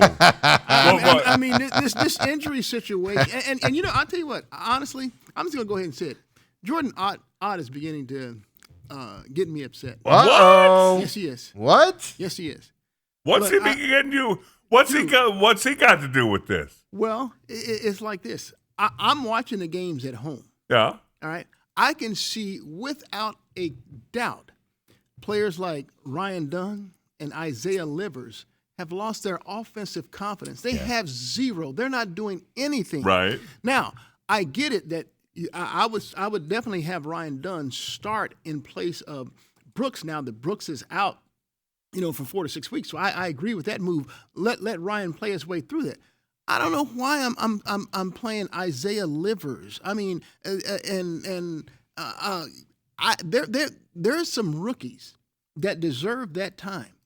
I mean, coming into this year, I thought that the Suns would not be a playoff team. I thought the best they could do was probably be a play-in team. I thought maybe they can get into the play-in. That's what we said. Yeah. But I never ever, and I still don't to this day, think that they are a championship contending team. Right. But has Jordan Ott put this team in a situation in which they have overachieved? Without question. But, and so I had no problem with him sitting the young kids because they were in that win now mode. And justifiably so. He's done a remarkable job. But the climate has changed. I mean, we're missing key people. Look, we're talking about Dylan Brooks out 4 to 6 weeks. Look, Shai Gilgeous-Alexander has the same injury that Jordan Goodwin does. Or Goodwin has the same injury that he has, And he's been out 3 weeks with the All-Star break included. So you got to figure, okay, well, Goody's out at least 2 to 3 weeks, okay? And so with that being said, that opens the door for people like Rasheer Fleming. And here's a guy that I really love because he was the best shooter in college basketball a year ago, Kobe Brea. If I'm struggling to score, I score 40 points in the first half against Portland, 37 in the second half against Portland. Dude, I need some scoring. And I'm telling you, Kobe Brea, he was the best shooter in college basketball a year ago. There's no reason why he should be sitting. Jordan Ott's beginning to upset me here. Now's the time that you go ahead and give these young kids. Kobe Brea, to your point, 2 minutes in that game against Portland, 3 points, and it wasn't just a three either. It was 1 for 2 from the three. No, it was a three. It was a three. I'm sorry, it was a three. He shot a three, but he was 1 for 2 in shooting. No, his other three came at the was. buzzer just inside the half-court line. So he heaved up a three. But you don't put them in till the end, especially when you're shorthanded. Yeah, absolutely. I'm starting to wonder, Coop, because I was going to ask you this. Ironic you bring it up. I'm starting to wonder, is Jordan not one of those guys that favors veterans? Well, it's not young guys. It's certainly look. I mean, you can give him a pass and say, look, he has his team in a win now mode, so you play those veterans. I mean, the injury bugaboo, Yeah. unfortunately, has changed the dynamics there. So now here's a chance. Yeah, play these kids. Play the kids. I'll go a step farther, though. Like when you're playing Portland, and now there's a second night to a back-to-back, but when you're playing teams you should beat, okay, play the veterans and beat those guys. But when you're playing like, but when you're playing like the Celtics, where you're probably not going to win that game, or you're playing a really good team like the Spurs. The Lakers in a couple of days after a that. couple days after that. But you're playing a team that you're going to struggle against without your shooters out there. Why not play the young kids in those bigger game environments with those better teams for experience? You're going to get more experience playing the Spurs and the Nuggets than you are playing the Portlands and those guys. Why not put those guys out there and just see what they can do? But let's do the math here. I mean, I expect We don't do math here. I expect Dylan Brooks, just because he's a Warrior, to be on the short end of that 4 to 6. So let's say it's 4 weeks. That's a month. Goody's out 3 weeks. You know, that's we're talking about pretty much a month. Rasheed Fleming and Kobe Bryant should be getting that playing time, irregardless of who the opponent is. I mean, how do those? You see Cooper Flagg the way he plays now versus how he did in the beginning of the season. I mean, the dude is off the chain. I mean, Con Knipple. I mean, some of these rookies. I mean, they have been able to play and gain experience and play beyond their mistakes. They don't have to look over their shoulder, dude. That helps to mushroom or develop expedite their development. But don't you have a different scenario in Dallas where you're building for the future? You're not in the playoffs. Exactly. I'm not trying to compare it to, Right. but I'm just saying now you're in that Dallas situation. Yeah. You're in that Dallas situation now. But you're still trying to hang on. You don't have the players to do it. I mean, can you not see Isaiah Livers? I mean, the dude. Look. I was watching against Portland. Even the night before, when the Suns beat Orlando, Eddie Johnson, the Suns color commentator, he said, "Man, my goodness, Isaiah just can't buy a hoop right now." Nobody was shooting well, He said he needs to go to the free throw line and maybe just see one go in. Well, he's not that type of player to get to the line for one. Right. And second, now the next night against Portland, dude, he had 2 3-point attempts that were blocked, and they led to shots the other way. Now every shot he throws up, it's like he doesn't even believe it. Now later in the game against Portland, he has an open 3 and an open shot. He turns it down. When he turns it down and throws it to someone else, and now the shot clock runs down deeper because he didn't take that open shot, dude, he's hurting the team. That's not good. Put someone in like Brea who'll rise up and take that shot. It's going to be a fascinating end to this season because things were so good that they raised your expectations. They did. And we even talked about it. Should we have raised our expectations? Well, yes. What you see on the court, you raise you change your expectations. Look, they were only a game. They were only 2 games out of the number 3 spot. Yeah. And so all of a sudden these injuries hit, and it's just like. By the way, there's still 3 games out from that 3 spot. Well, it ain't looking good, people. No. It ain't looking good. Well, no, they don't have shooters. If anything has shown you, they don't have shooters with these guys. Well, the other thing you didn't even mention, so when on the double overtime game against the Magic, Green hit that game-winning shot. And there was a shot of the bench. Somebody had a shot of the bench on there as well, where everybody was celebrating. Hightower, who hasn't played at all this year, and he's coming back from an injury, 2 to 3 weeks out still. But Booker was standing there in their sweatshirts and stuff like that. And Booker, big smile on his face and everything. Everybody's starting to run out to celebrate. Booker take like 2 steps, and you just see him cringe and like go down and go behind a couple other players and stuff like that. I'm not too sure his hip contusion or whatever they're calling it, hip soreness, isn't a worse injury at that point. You don't know how long he's going to be out. But that's just my whole point. Look, the dynamics, everything has changed regarding this team. So I don't know why you're trying to stick with the same rotation that you had when you were in it. Dude, especially when the guys are struggling like they are. That's the thing. I mean, the young guys out there. Sit them. That's all I ask. I mean, I don't expect the Suns to necessarily win because I'm playing the kids, but at least I can get a benefit out of this situation. Play the kids. That's let my them point. develop. Yeah, like Malowitz. There's no reason. Okay, he's going to get dominated by most centers in the NBA right now, but that's how he's going to learn. Get him out there and see what he can do. If he gets his 5 fouls, fine. Then he goes sits on the bench, and you bring Williams back in. But also, the veteran guys just look tired. And Yeah. I hoped after the All-Star break, they'd come back all refreshed, ready to go. And they're coming out looking even more tired than before the All-Star break. They must not have rested and got off their feet, Coop. Well, let's put it to you like this. I read something from Jalen Green, and I guess it makes sense. He says, "Hey, man, when I first came back, my legs felt really good." He said, "But Dwayne Rankin. they're really heavy right now." Yeah. And so he just doesn't have the conditioning, and so. How many minutes did he play in that double overtime game? And then they needed him badly in the next night, too. I can understand that. Yeah. So his struggles, I get, But look, Grayson Allen, that was an injury managed. Look, they need his shot. Yeah. They need his shot. And I'm not sure how healthy he is, but I do know this. There's a guy sitting on your bench who was the best shooter in college basketball. I'm the best 3-point shooter in college basketball. You know that the dude shot like, I think it was like 47% from three. I mean, it's not like he shoots a couple games. He was like a high volume shooter. Right. He just has that stroke. Play the dude. Especially now. Yeah, and I just don't. I was questioning it before, but I understood why you weren't playing Malawach and Fleming and stuff like that. I get all that. Because it's always that excuse. But I just believing they were in a win mode now, but maybe no Jordan one would blame him. doesn't trust the young guys. And There are coaches that are that way. Then he's and that's why I'm telling you, he's beginning to upset me. And I also, they were playing so physical at the beginning of the season. They've lost all that. And it's like when you lose people like Goody and Brooks, you're going to lose. You're going to lose a lot. Oh, there. absolutely. Well, but you gotta adjust, it's not. though, right? It's none of those two, but it's Devin Booker and it's Grayson Allen. I mean, you're missing those. Sure. Those guys. Absolutely. Well, absolutely. They have 4 people down that are big and integral parts of their offense and their teams. Just don't let Grayson Allen go to shoot around, and he'll be all right. How do you get hurt at shoot around, Coop?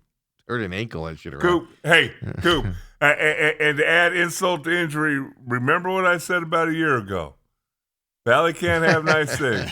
How about your boy Merrill Kelly? Well, we give out over there before later, we but- get to that, because that's going to be our next thing. But just really quick on the NBA side, because I want to get your take on this, because this is alarming. I think the NBA has made a huge mistake, and this is going to devalue some awards. Players have to play X amount of games, 65 games, in order to qualify for postseason awards. Listen to the names of guys who could miss more. Jokic, 1 more missed game. He doesn't qualify for any postseason awards. Booker, 3 more, he's out. Wemby, 4 more, he's out. Luka, 5 more, he's out. SGA, 6 more. And he might do that because of his calf injury. 6 more, he's out as well. Ant-Man, 7 more, he's out. LeBron, Steph, Giannis, already ineligible for any post award. I know where you're going, and look, I understand why the league put that in there. I mean, Yeah. this injury management stuff and stuff. Yeah. I totally agree with it. But you're going to end up with an MVP that shouldn't be an MVP, and it's going to be embarrassing. Well, no, because see, Jaylen Brown, he's a guy that's in there. He's not going to miss any. He's just that getting time. into that conversation right now. Yeah. But he'll win it. But And I justifiably fully so. understand why the NBA did this. I do. They're doing I everything agree. in their power to try and curtail and all the. I don't have a problem. but all NBA is going to be Malawach and Fleming. If they keep missing games, is my point. Well, let me put it to you like this. Sometimes the players, they would acquiesce to the coaches and management decision to sit. Now they'll say, Right. "No, dude, no, I got more incentive." I mean, they have a lot of these players have clauses in their contract that are incentivized that they don't want to miss out on. So Yes. so now it's a boon or a gain for the fans. So I don't have a problem with it. I honestly don't.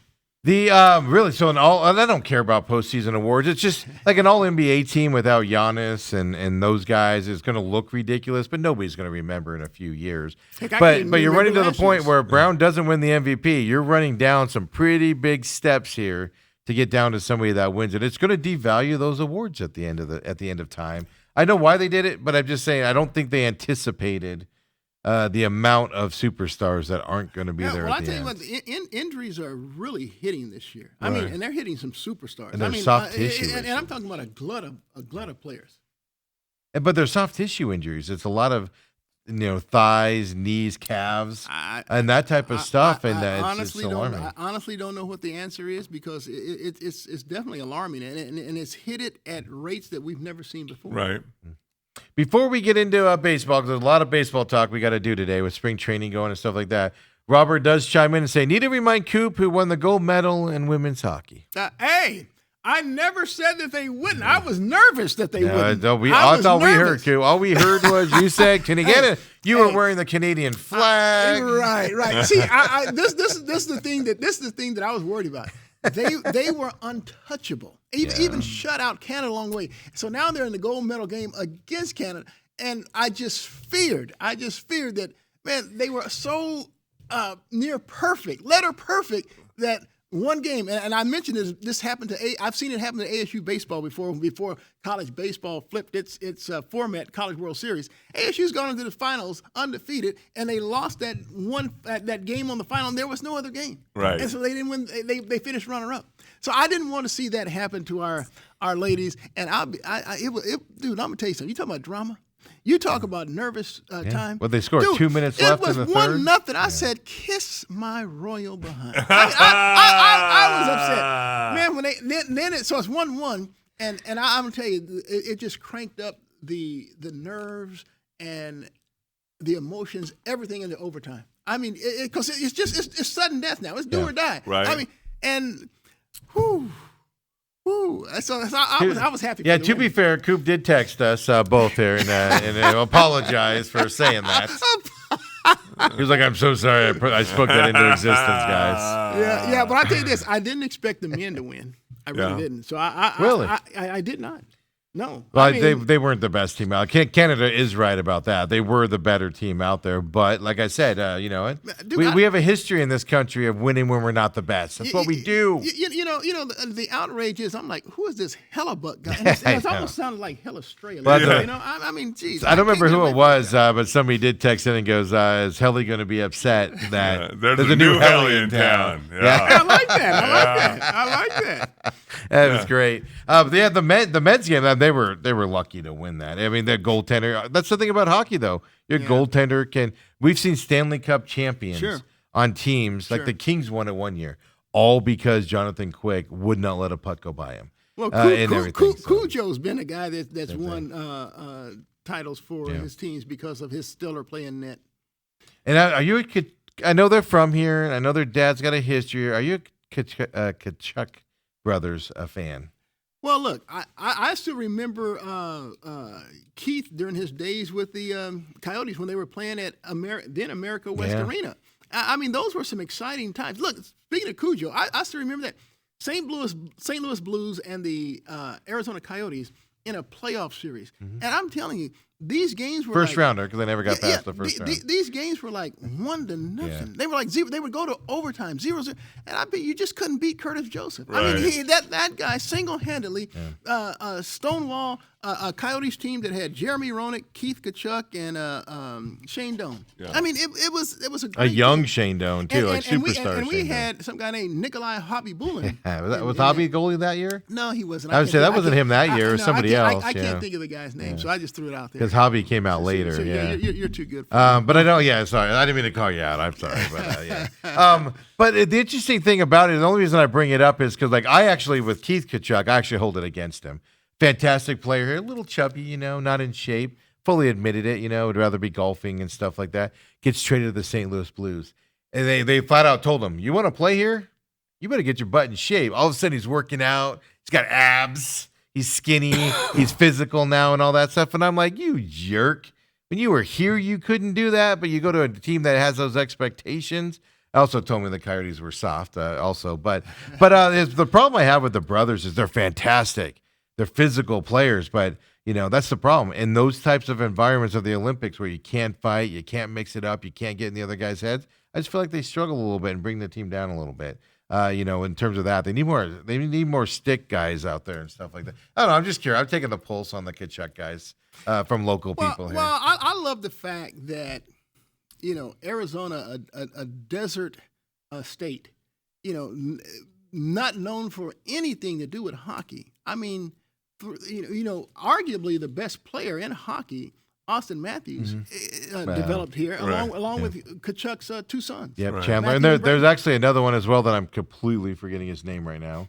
That was on the team, and I'm completely forgetting his name. Yeah, there were 4. I don't mean from to. I don't mean to do. Arizona. I don't mean to be injustice here, Right. but yeah, no. So that's what I mean. But there are other players in the NHL that are having success also. Local Yeah, kids that grew up here. to So. see this state Yeah. develop 4 players like that, and it's unheard of. Coop, And Matthews was the number 1 overall yeah. pick. Tell me this: if an NBA player got his teeth knocked out like old Jackie did, you Jack think Hughes. you think they're around at the end to score the winning goal? No, No. that's not happening. But I tell you what, hockey players are unique. Oh, they are the toughest people that you. And look, I know they're the ones that started this upper and lower body injury stuff. They never identify Right. anything, and now you see everyone picks up on it and use it now. I've always said, Coop, the 2 toughest athletes in my mind is sports, Right. hockey and rodeo. If you consider rodeo a sport, but because some people do. I ain't doing rodeo. But what I'm saying is, in rodeo, you don't play. I mean, you don't ride, you don't get paid. And in hockey, it's like an injustice if you don't play through injury and things like that. Yeah. Oh, you would get shunned. I mean, look. To see some of these guys without their partials, Yeah. it's just unbelievable. Yeah. I mean, the amount of pain that they go through, and look, you got to have but so I know this. I would, and so many of these players play without helmets or face guards. Dude, I would never do that. No. I would never do that. A stick in the face. Yeah. If someone wants to drop the gloves, he's gonna How- hit me in my. That's in what's my so grip. beautiful about it, though. Jack Hughes is missing his front. It's chipped. He's missing his front. He's got the flag draped around him, doing interviews, smiling, picturing. Anybody else, to Dale's point, would be in the locker room, man. covering up their face, Yeah, man. not wanting to talk to anybody because they're embarrassed about it. And Yeah, man. they're just so proud to be out there in that moment. I mean, it doesn't hurt you get the game winner as well, but Yeah, I mean, it's fascinating to see. have you seen some of the like? Yeah, Tage I- Thompson I'm- is. Thanks, Robert. Yeah, Tage Thompson. I completely forgot him, so I apologize. Okay. Mr. Thompson. Yeah, I remember going into Coyotes locker rooms afterwards, and then it'd have some of their defensemen like Teppo Numanen taking off his gear and stuff, and then you see how they block shots and stuff. Yeah. Dude, you see the bruises all of Yeah. that. I'm like, dude, I'm not doing that. My favorite thing about hockey is like when the Ducks won the Stanley Cup. I don't remember what year now, but it was when I was working in the corporate world. I knew somebody that was there, had Duck season tickets, so we went over there and watched a couple of the games. My favorite part is watch the pictures of the team at the end of like the Eastern or Western Conference Finals, and then watch the team pictures after they win the tournament. Like their legs are like 3 times the size because they just have.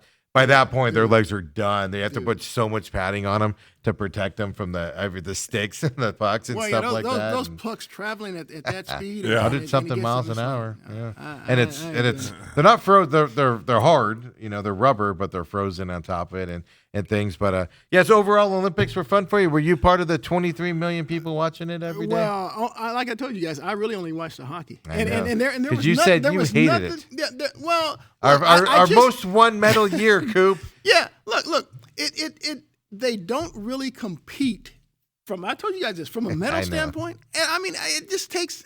And then there's some sports I just don't relate to, like curling. I mean, dude, stop it. I love it. Stop it. The cross country ones get me like who's like I'm gonna go for a 50-mile stroll with Dude, my skis on. Did you guys see Lindsey Vohn's leg? Yeah. Dude. I Did mean, you hear what happened? why? They actually why? thought they might have to amputate it. Girlfriend. Hang 'em up. No. By the way, that's not her first major knee injury or leg injury either. This is the most I mean, severe. she's got. Look, I beg you, Lindsay, no more. no, no. Not, She'd even, be not, walking. not even recreational. She's 41 now. She'd be I'm talking walking about- like I'm talking me. I'm talking No. recreational. Just Not even regular that, not even skiing? that. No, Don't no, ever no. get on skis again. No, absolutely.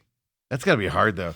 It's like when I joke around like race car drivers, like they're driving around like IndyCar drivers. They're out there going 200 miles an hour on a street look, course, let me and then they tell you get out and they like drive home, in their Suburban, and I'm always like, How are you not just pedal to the metal driving? Same thing. She goes anywhere near slow score, but like her inclination is going to be going like 50, even if she quarters it. Right, he only goes 50 miles an hour down. Yeah. I'm looking forward to the 28 Olympics because I watch those from sun up to sundown. I really do. I'm a big summer Olympic junkie, and Well, that's because you could do all of the events. You Well, could do no, high jump. You could do the 100-meter dash. well, no, dude, I get into the swimming, which I can swim, but I'm not a speed swimmer or anything Right. like that. I watch that. I mean, because we dominate. The women's gymnastic is fun to win. So Because you're only a front runner, huh? well, okay, but we do extremely well. Look, there was a time when like the Soviet Union and Romania and stuff like that, they dominated women's gymnastic. China.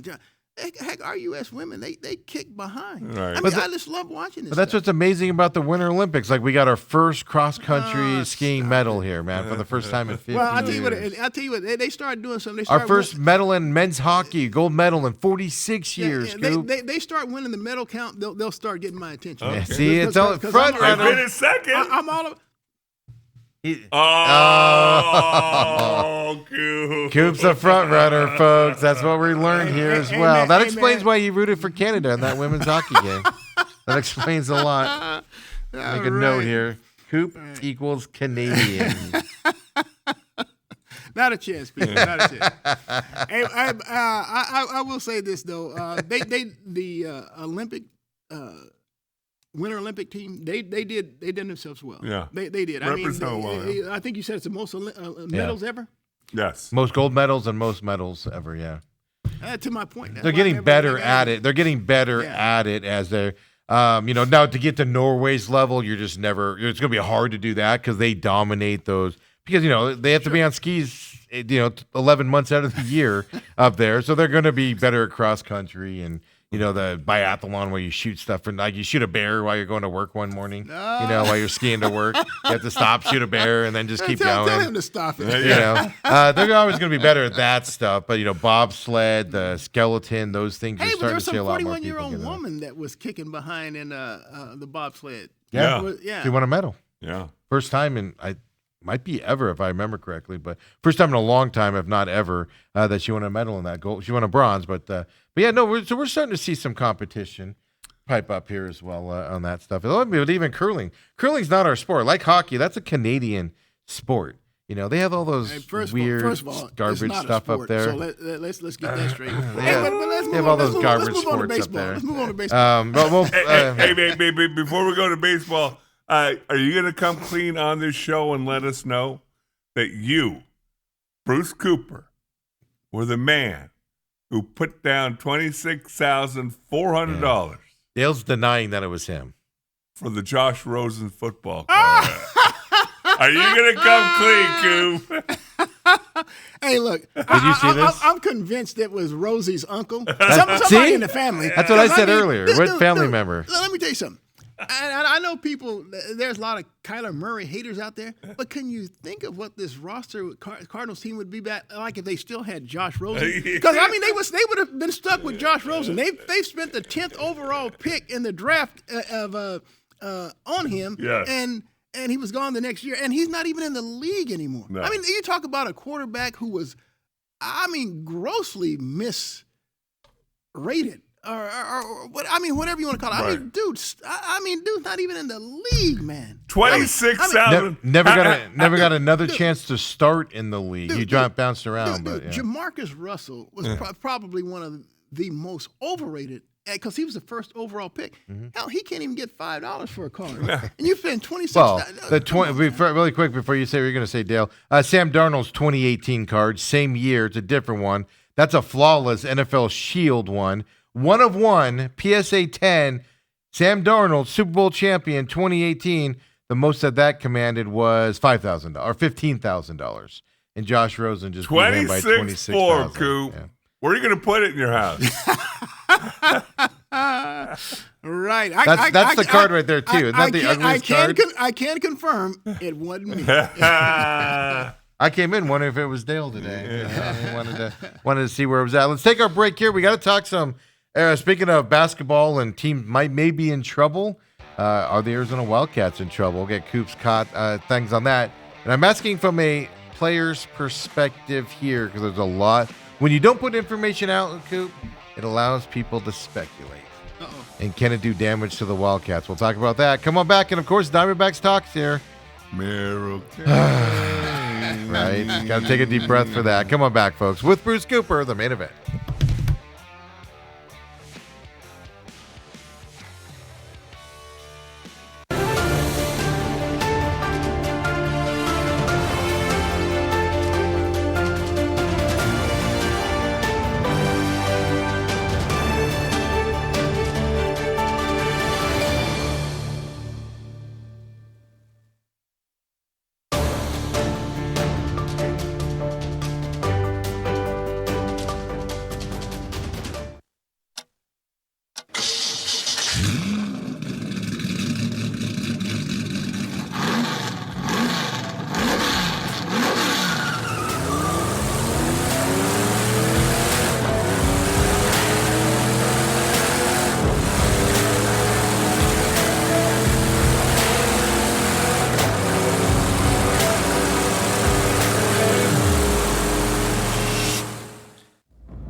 And we're back here. Before we get into the baseball here, because I just don't want to talk about the injuries around the Diamondbacks. It's so depressing.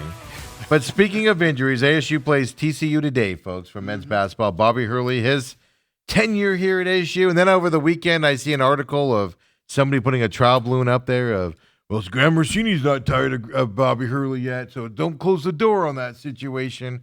I argued yesterday that if they bring Bobby Hurley back, you might see an absolute revolt against support for the men's program if they do that. Look, the only thing that I can see saving Bobby Hurley's job and not having that revolt take place is if they, win the Big 12 conference tournament, which they have to do to get in. Yeah. Right. No. And then they make at least a run to the Sweet 16 in the March Madness. I don't even know if that will save it. I think that would save it. I think if they make the NCAA tournament, that would save it. Yeah. That's the only thing I see. That's the only thing I can see doing. Yeah. Man, see, all I'm going to say is, folks, in retirement, look how well you dream. Yeah. Hey, no. I'm not saying they're going to. No, I don't think they will at No. all. But keep in mind, look at the teams that they would have to have. Yeah, I know.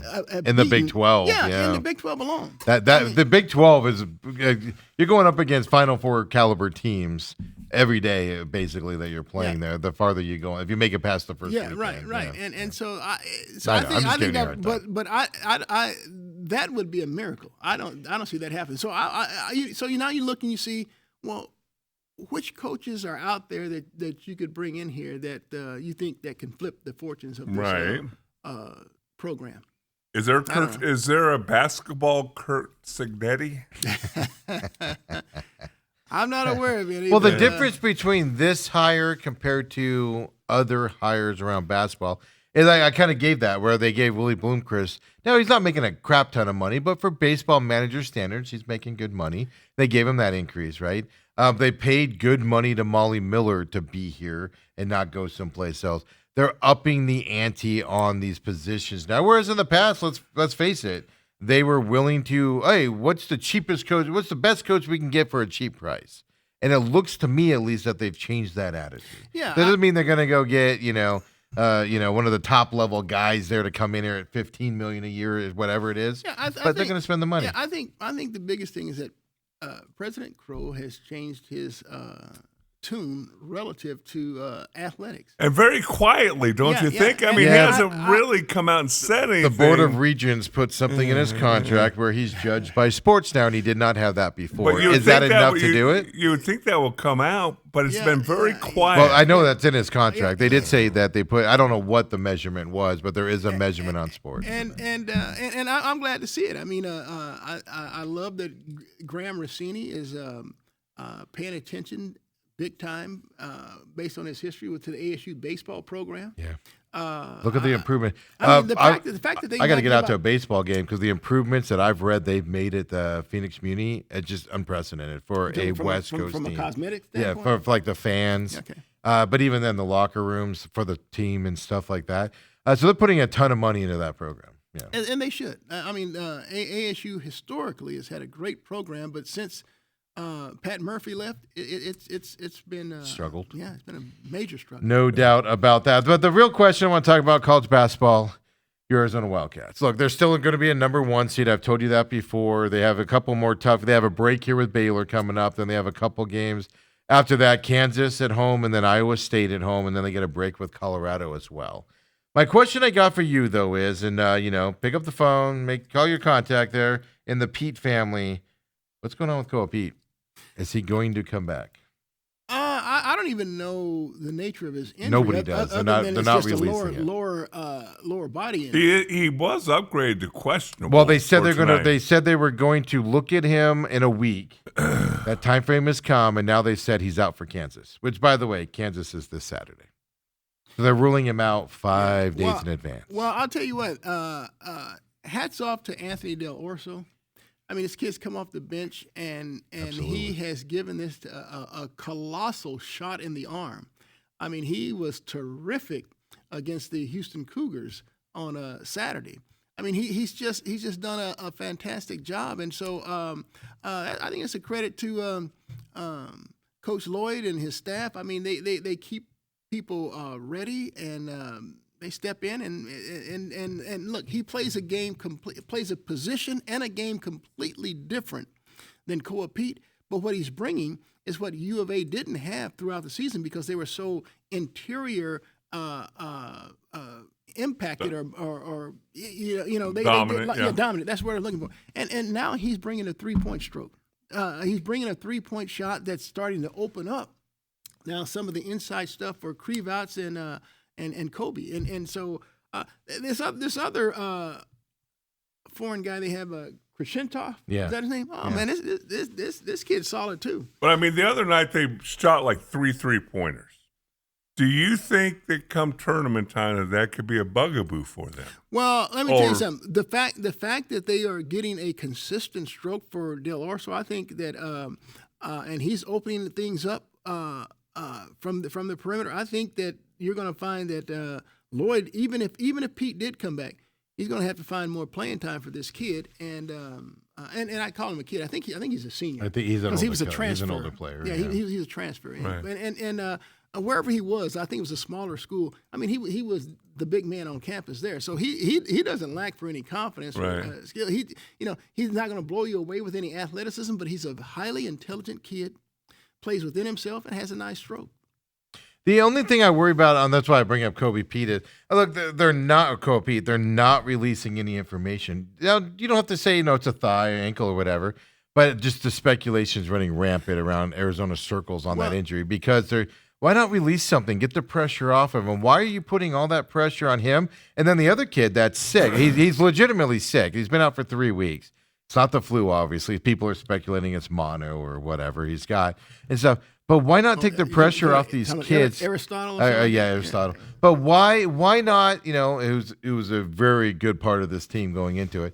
But why put the pressure on these kids by doing it? And then you're giving the illusion to already crazy Arizona fans of, they're not coming back next year. They're getting ready for the draft. They quit on this team. Why are you doing that to these guys with not just saying what the injury is or, hey, guys, he's really sick. We can't release it, obviously, but they're saying nothing, leaving the speculation look, out there. I'm curious as to what Koa and Pete and his family would do relative to Koa in the draft because he in any mock you look at, he's a first rounder. Mm-hmm. He's just not a lottery guy. He's outside the lottery, which is still fine. As long as you're a first rounder, you're going to be all right. It's still fine. Yeah, that's a fine. Yeah, but I brought this up to Steve. The family's not really into that. No, so really what? Because like last time I saw, he's late teens, early 20s. I could easily see him coming back because I know his father Todd Sr. very well, and we've had conversations in the past. The way they've handled each one of them is really beyond even the daughter reproach. the way you handle star athletes, the way that family's handled. Yeah, yeah. Look. Todd had this. Him and his wife. They had this rule that most of the kids played football. The boys played football. Right. You know, they had a daughter, Kalani, and I guess Koa, that were the two basketball players. Right. Koa being the youngest. So they had a rule, and keep in mind, Todd played in the NFL. He did not allow his kids to play Pop Warner or any of that football. Everything was all about academia. They had, and if they didn't perform well academia, then they didn't get the perk of trying to play athletically anything. So they were big on academics. Yeah. And so it was in high school, basically, when he starts letting his boys play football. Yeah. Every one of them went on to play D1 and, of course, Andres in the NFL. But I Big remember, boys too. Yeah. Oh, yeah. Big. Yeah, absolutely. Todd's not a small man. I was standing next to. But Andres, he's like 6'7". Yeah, he is. Todd's 6'1". Yeah. I play with Todd, but he's 330. I think his wife is like 6'1" or something like What's that. that? I just slipped my name, but the one that goes to ASU there, I was standing next to him at something, and all I felt was this shadow just towering over me as he was standing, walking by me and stuff like that. And it's just Cassius? like these guys, Cassius. It's like these guys are huge. Yeah, Andres, I saw him at Corona del Sol. You got Todd Pete Jr., Cassius, and Andres. They were all big time football players. And I think Cassius went to Michigan State, and I think Jr. went to like Nebraska, I believe it was. Yeah. Before Andres went to Stanford, and then became a first round pick of the Saints, and he put in a solid, even Pro Bowl career seasons with the Saints there. I think he might be with the 49ers now. I think he I think he's still in the league, but he's played 12, 13 years. Yeah. Niners sounds right. I think the Niners picked him up Don't because quote me on that, the Saints didn't re-sign him as a free agent. So, and his daughter Kalani, I think she went up to the Pacific Northwest and played basketball. I think it was at like Seattle University or something like that. And he kept telling me Cole was the best. Now last I talked to Todd Sr., he was telling me that his grandson, one of Andres' kids, is going to be the best of all of them. Yeah, that's awesome. That's great. That is It's just there's a lot of. I just wonder how much this Pete situation and same thing with the other kid there. It just does that rile that team up a little bit and stuff like that. I'm not saying they're quitting on the team, but you're allowing those rumors to get out there, that pressure to get on these young players down there at Arizona on this run that they have to go on here to get to the end. And it's just, I don't know, it just seems unfair to me that they're doing it. It is. I mean, look, I mean, the amount of rubbish that comes out of social media, that's not even, I mean, I think there's some people who do stuff deliberately that's not right. Well, look, and Arizona fans, let's be clear about it. Arizona fans are a little bit crazy. They're the ones formulating all these hypotheses, like diehard Arizona Wildcats men's basketball fans are putting all this nonsense out there. Oh, Koa's quitting on the team. And so, but that's my point, though. You're putting extra pressure on these players. Just come out and say what it is. Everybody does it. And again, I wouldn't be surprised one bit if Koa decides to come back. So how's he quitting on the team? I mean, here's a guy that legitimately, I think it's a 50-50 proposition. I think, look, I'm not sure that he does go to the NBA. I think if he's going to be in the 20s, I think it's more 70-30s coming back. Yeah, but it also depends. What's the Arizona team going to be like next year? It's not going to be as good as this year. Well, let me tell you something. Brandon Burries, I mean, he's a really good freshman guard. I think for sure that he's gone. Then you have people who, and look, I've seen Krivot's name all of a sudden start to creep into the tail end of the first round. It's like, dude, will he come back? Will he go? Well, it depends on the run they make in the NCAA tournament. You know that. Yeah, but here's the deal. One thing you never worry about, who I don't care if it's Sean Miller, if whoever that big blue blood program that Lute Olson established, no matter what the coach is, they're going to get 5 stars in there. You don't even worry about that. But I know, but it's been so long. This is the best team they've had in a long time. It is, and then I think LeBron's kid is on that team. Redshirting, yeah.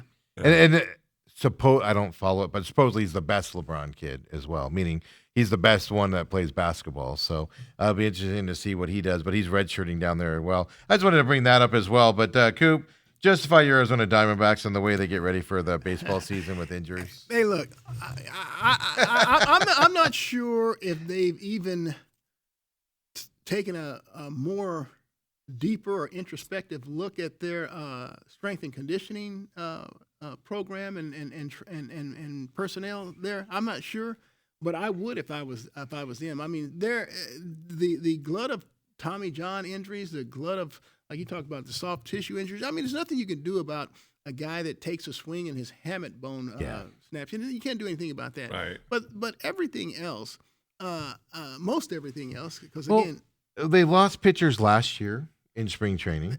They lost pitchers the year before in spring training. To me, it's like, what are you doing leading up to the season? I said it yesterday. Every other team, I'm not going to say every team because I don't follow every team's spring training. A lot of team starters, 1, 2, 3, have pitched off the mound in a spring training game already. Diamondbacks are just still doing bullpen sessions. And I don't know if that means anything, but it's like they do things differently here in Arizona with more injuries. Let me tell you. I don't know this because I haven't really chronicled it or followed it. If this is something new that they've sat down and reassessed relative to their strength and conditioning and how they get players ready, I'm okay for trying different. It's the same thing the last 3 years. Well, have they been all built? But Gallen, was it 2 years ago?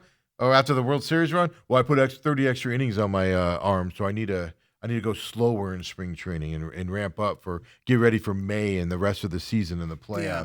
They've been talking this way. Yeah, they're not saying it this year, but you're seeing it in their actions. All I'm saying is that for me to be able to give a really credible response, I would have to know what they have been doing in the past because I haven't really followed what they do in the past. Right. I don't really get that deeply into their spring training. Well, we just go off of what Torrey says, and in the past, Torrey's like, "Well, it's a long season. We got to ramp them up into the season." Yeah, but everybody else is getting everybody ready for the first game of the season. So if he's been doing this in the past and they continue, then something's wrong. Then they need to flip and change. Well, here's what I need to know, Coop, is the fact that obviously Merrill Kelly, you can't tell me he hurt himself throwing an inning or two in the backfield against nobody a couple times during the spring. Something happened in the offseason. And most of these guys hire their own trainers, do their own workouts, do their own diets, all those things. I wonder if the Diamondbacks have any control over what these guys do when they're away. And keep in mind, he's 37 years old. Yeah. So, that age may factor into it. I don't know. But he even said, like, what was more alarming to me was, okay, they stopped his bullpen session because he felt the uncomfortability of it. And then you go and they interview Mel Kelly in the locker room, and he says, "Oh, we've been dealing with this soreness for a week, and it moves around a little bit, and some days it's better than others. And I felt it today when I threw my second pitch, but I threw 8 more. Now we're gonna go get imaging." It's like, you've been dealing with this for a week. Well, I'll put it to you like this. And we talked about the toughness of Hughes and these hockey players and rodeos and stuff like that. Look, baseball's embarrassing. I mean, I've seen guys sit out for 2 weeks because they broke a nail. Yeah. I mean, come on, man. They sneeze and their back sore. Yeah. But it's the way they handle it, too. Last year, and I just harkened back when I heard, well, we've been dealing with it for a week now, but I'm still been trying to throw through it, and it's moving. Yeah. When injuries move, I know, like, when my back hurts and it's one spot, and then all of a sudden another spot hurts, and I'm like, uh-oh, something bad's going on back there. Could be a structural issue, could be in the shoulder, whatever. That's what worries you. But they did this with J Mart last year. Remember when he started losing his velocity? Well, no imaging. We're just going to keep throwing him out there. No imaging. And then all of a sudden they're like, all right, let's get imaging because there's something wrong here. It's like they're always slow. Why go to imaging now after the bullpen session? The second he's got discomfort there, what's it hurt to just go have an MRI? Make sure it's good. Those MRIs are expensive. Maybe he needs a week off. Maybe he needs to not throw. Let's get it healed. Let's get it all that stuff. It's like there's slow delay. We're not medical doctors and stuff like that, but it seems like it leads to other things. To the point where Torrey was asked yesterday, well, what's your plans on opening day if Merrill Kelly can't go? And he goes, well, we're not addressing that right now, but we'll have somebody else to go, obviously. But that question alone tells you what, Coop? It would be Zach Gallen. I mean, I don't even have. But that question alone. Zach Gallen's around. Let's make sure we got an opening day pitcher. But that question alone, on February 24th, 5 weeks before the start of the season, worries the living daylights out of me. Because if Merrill Kelly has to sit out 2 weeks, he's not going to be ready for week 1 in the Diamondbacks way that they do things. That question right there tells me that a reporter's been told this might be a lengthy timeout for spring training. It could be 2 weeks. It could be only a week and a half. It could be a week. But that's going to set him back, and then they're going to baby him back into it. But that question alone told me somebody's been fed. This could be a couple-week spring training injury to get him healthy, which would obviously endanger his starting day. And that's just not a good way to go in the season on top of everything else. So, Coop, in case you haven't noticed, which I think you probably have picked up on, Steve loves to read between lines. Why are you asking in interviews that on February 23rd? Because you're going in for MRI. They could say it's a season ending. Well, that's my point. That's my point. Well, look. I'm not too concerned about that. I know Merrill, from what I've seen since he's reestablished established a major league career with the Diamondbacks after years in Japan. He's a warrior. Absolutely. If there's one guy that's going to he's going to take the ball. He's going to take the ball. He's going to go. So if he is hurt, I know it's legitimate. Yeah.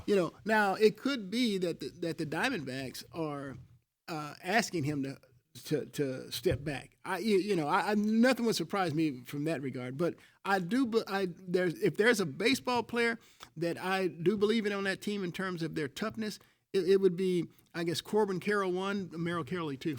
Yeah, do you see Corbin Carroll's out there one-handed batting practice with his ham bone or his hammock bone? Yeah, you love that dude's competitiveness and his. If he ain't starting on opening day, it ain't going to be because he's not ready to play. It's going to be the Diamondbacks holding back. But Torey Velo yesterday said Merrill Kelly's feeling good, but no specifics to share yet. Obviously, MRI yesterday and everything, but we haven't heard anything about it yet. Is that alarming? Because I guarantee the Diamondbacks have seen all those results. Yeah, and again, they'll definitely keep us in the dark as long as they can. But I tell you one thing, and I don't put a lot of stock into this, but the fact that Jordan Lawler is hitting, I saw he's hitting over 700. Yes, 900 OPS, I think it is what it is. I have it here. And look, I know that doesn't translate to the regular season at all. Yeah, he's hitting 667, 2.381 OPS this spring. Yeah, 3 for 4. But the fact that they gave him this position change, and I thought he would really struggle because sometimes when you go through the way I understand it, he hasn't played outfield since like maybe his freshman year in high school. He's always been a middle infielder for the most part, and then they try to move him to third base, and now they're putting him in the outfield. So I just thought maybe it'd be too much for him mentally. But I mean, so far early results are, man, the dude is embracing it, and it could be one of those Fernando Tatis deals. But here's what he's doing that is most impressive. He had a 9-pitch at bat yesterday before drilling a home run. His first home run was off an off-speed pitch, which is what he struggled with in the major league. His 0 for 19 stretch, always swinging at those off pitches and missing him. Fastball, no problem, he can hit it. He struggled on the off-speeder. So he's adjusted to that, but then he's up there battling off pitches and nine who's pitches. The pitcher? Well, no, this is the side. It's spring training. I get it. But you're seeing that here so far, and that is exciting to see. Look, it is, and that's all I want to say. That's the thing it's even if it's the best pitcher in the game, right? Even if it's Yamamoto out there, it's spring training and he's working on stuff and probably not throwing properly and stuff like that. And I was looking at their box score the other day, and it said Melendez. I remember Ivan Melendez. They drafted him from Texas. This dude used to lead the nation in home runs, and I forgot all about that. He was still in the Diamondback system. But look, obviously there's some issues with Ivan trying to transition from college to the professional ranks. Because, dude, I'm telling you, this dude was whopping like 35, close to 40 home runs at UT, Texas, and he was a big power hitter, and all of a sudden, he becomes obscure. You don't even hear his name. And then I saw him in the box score. I'm like, oh my gosh. Well, remember how Drew Jones was like the next up and coming guy, and then he's been just stuck in Single A, California League area, up here. And it's like, man, I thought this was the next up and coming kid, and you go through the system quick, and he's just stuck there. And they spend like a top 5 pick on him. Yeah. And he's just stuck down there. And he's hitting well down there. It's funny how some guys move up and then they're just like, nah, you're good over there in the California, hitting the ball off the barn and the because cows. everyone's excited about this. What is it, Walden Schmidt? Yeah, he's having a good spring though too. Yeah. Watch for him. The problem with him making the squad is just that he's young enough that you probably want him to stay down and get some at bats and get some more experience. He's the one built like a linebacker. Right? He's a huge. Really? I haven't seen he's it. tall and He's tall. he's just like he's stout. I don't know how tall he is, but I mean he just looks like just built as can be. Wow. And your eyes go to him. I was watching it on MILB yesterday, and it was just like, who is that horse out there, man? Is that It's right? him. They kind of remind you of Doubles. young Dale Hellestrain. Yeah, I haven't seen him at all. So I'm Giving him the curious to see. at-bats because Thomas, of course, is going, that's the thing. With the WBC, you're going to see some of these guys get more playing time in the field as well as batting because some of the big-name guys, like the whole Diamondbacks infield is going to the WBC.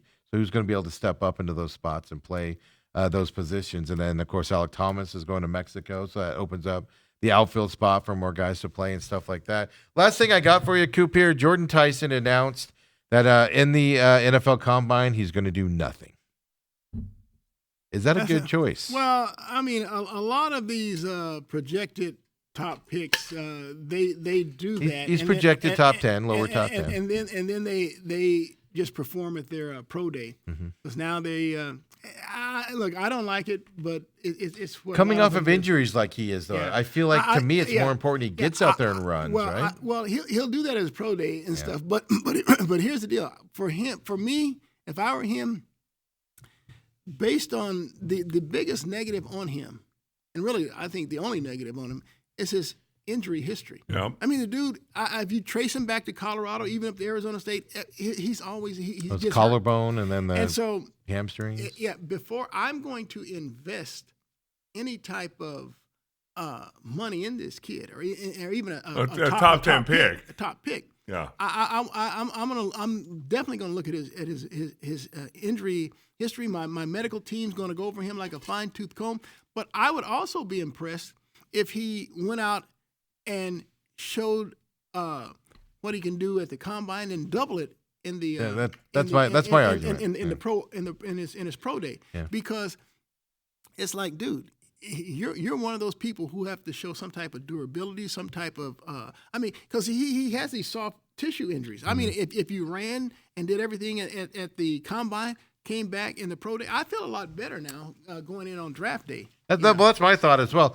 I mean, bringing up medicals in the combine, it just gets Dale Fitz over here. And he started sweating again and everything. Dale's probably been through it. Well, no, He yeah, doesn't that's like the point. Is he got knocked down because of a medical chart? Oh, with his back. You don't know this story, No. Dale? Really quick, finish up the show with this story real fast for Coop. So I was projected to be anywhere from mid-second to a mid-third, early third round draft pick. Went to the combine. We didn't know what the combine was. Went to the second one ever. It was out here at ASU and 1985 combine. I thought, hey, that's great. Get an invite, cordially invited to NFL combine. Can go home for a weekend and enjoy hanging out with my friends. We all get together the first night, guys. We played an all-star games. We're down at the bar having beers and just visiting. Some dude walks in, starts handing out schedules. We're like, 5:30 P-test, 6:15 Wonderlic, 7 o'clock physicals, 7 to 10 physical. So these physicals, back then, there were 28 teams. So they have 4 team doctors in 7 different rooms. You start at this end carrying your bag, your pamphlet, your and pee. stuff. You left that at the beginning, and then you just went 4, and they checked every little thing that you ever had: wrist, finger, whatever, push, pull, prodded. Get to the last room, and I knew I had this thing called spondylolisthesis, which is it's a curvature of your lower spine, L5S1, and That's real technical. evidently, but he didn't know he had it. I know, I knew I Oh, you had did? it. Okay. All right. Get to the last room. Nobody checked it. I'd never missed any games. Nothing ever bothered me. Get to the last room. They're done. You're walking around in little teeny gray shorts, and as I take a step toward the door, the Chicago Bear team doctor, never forget him, big red bulbous whiskey drinking nose. Hey, Hellestrain. bend over and touch your toes. And I go, you. Went over, touched my toes. He ran his hand over my lower back and said, we need to get an x-ray of that. That's it. Never hear anything, whatever. I don't go till the end of the fourth round. 5 years later, I'm in Dallas. Trainers go, hey, you want to see your combine pack? I said, yeah, because we had no info. We know how fast we ran. We don't know what we did. Whatever. He opens it up and goes, oh. I go, what do you mean, oh? He goes, there's a big red X through your name. I mean, we red flagged you. And he looked at it and goes, oh, yeah, your lower back. He said, I bet you half the league red flagged you. So that Chicago Bears gene doctor cost me money. But Dale, you got 3 rings out of it. Well, no, it all worked out. But that's what I'm saying. Some of these things, all of a sudden you start hearing a guy dropping. Oh, sure. Sometimes it could be a medical situation, you know. Oh yeah, one team just finding something out and it just gets spread around, and the next thing you know, you're sitting there.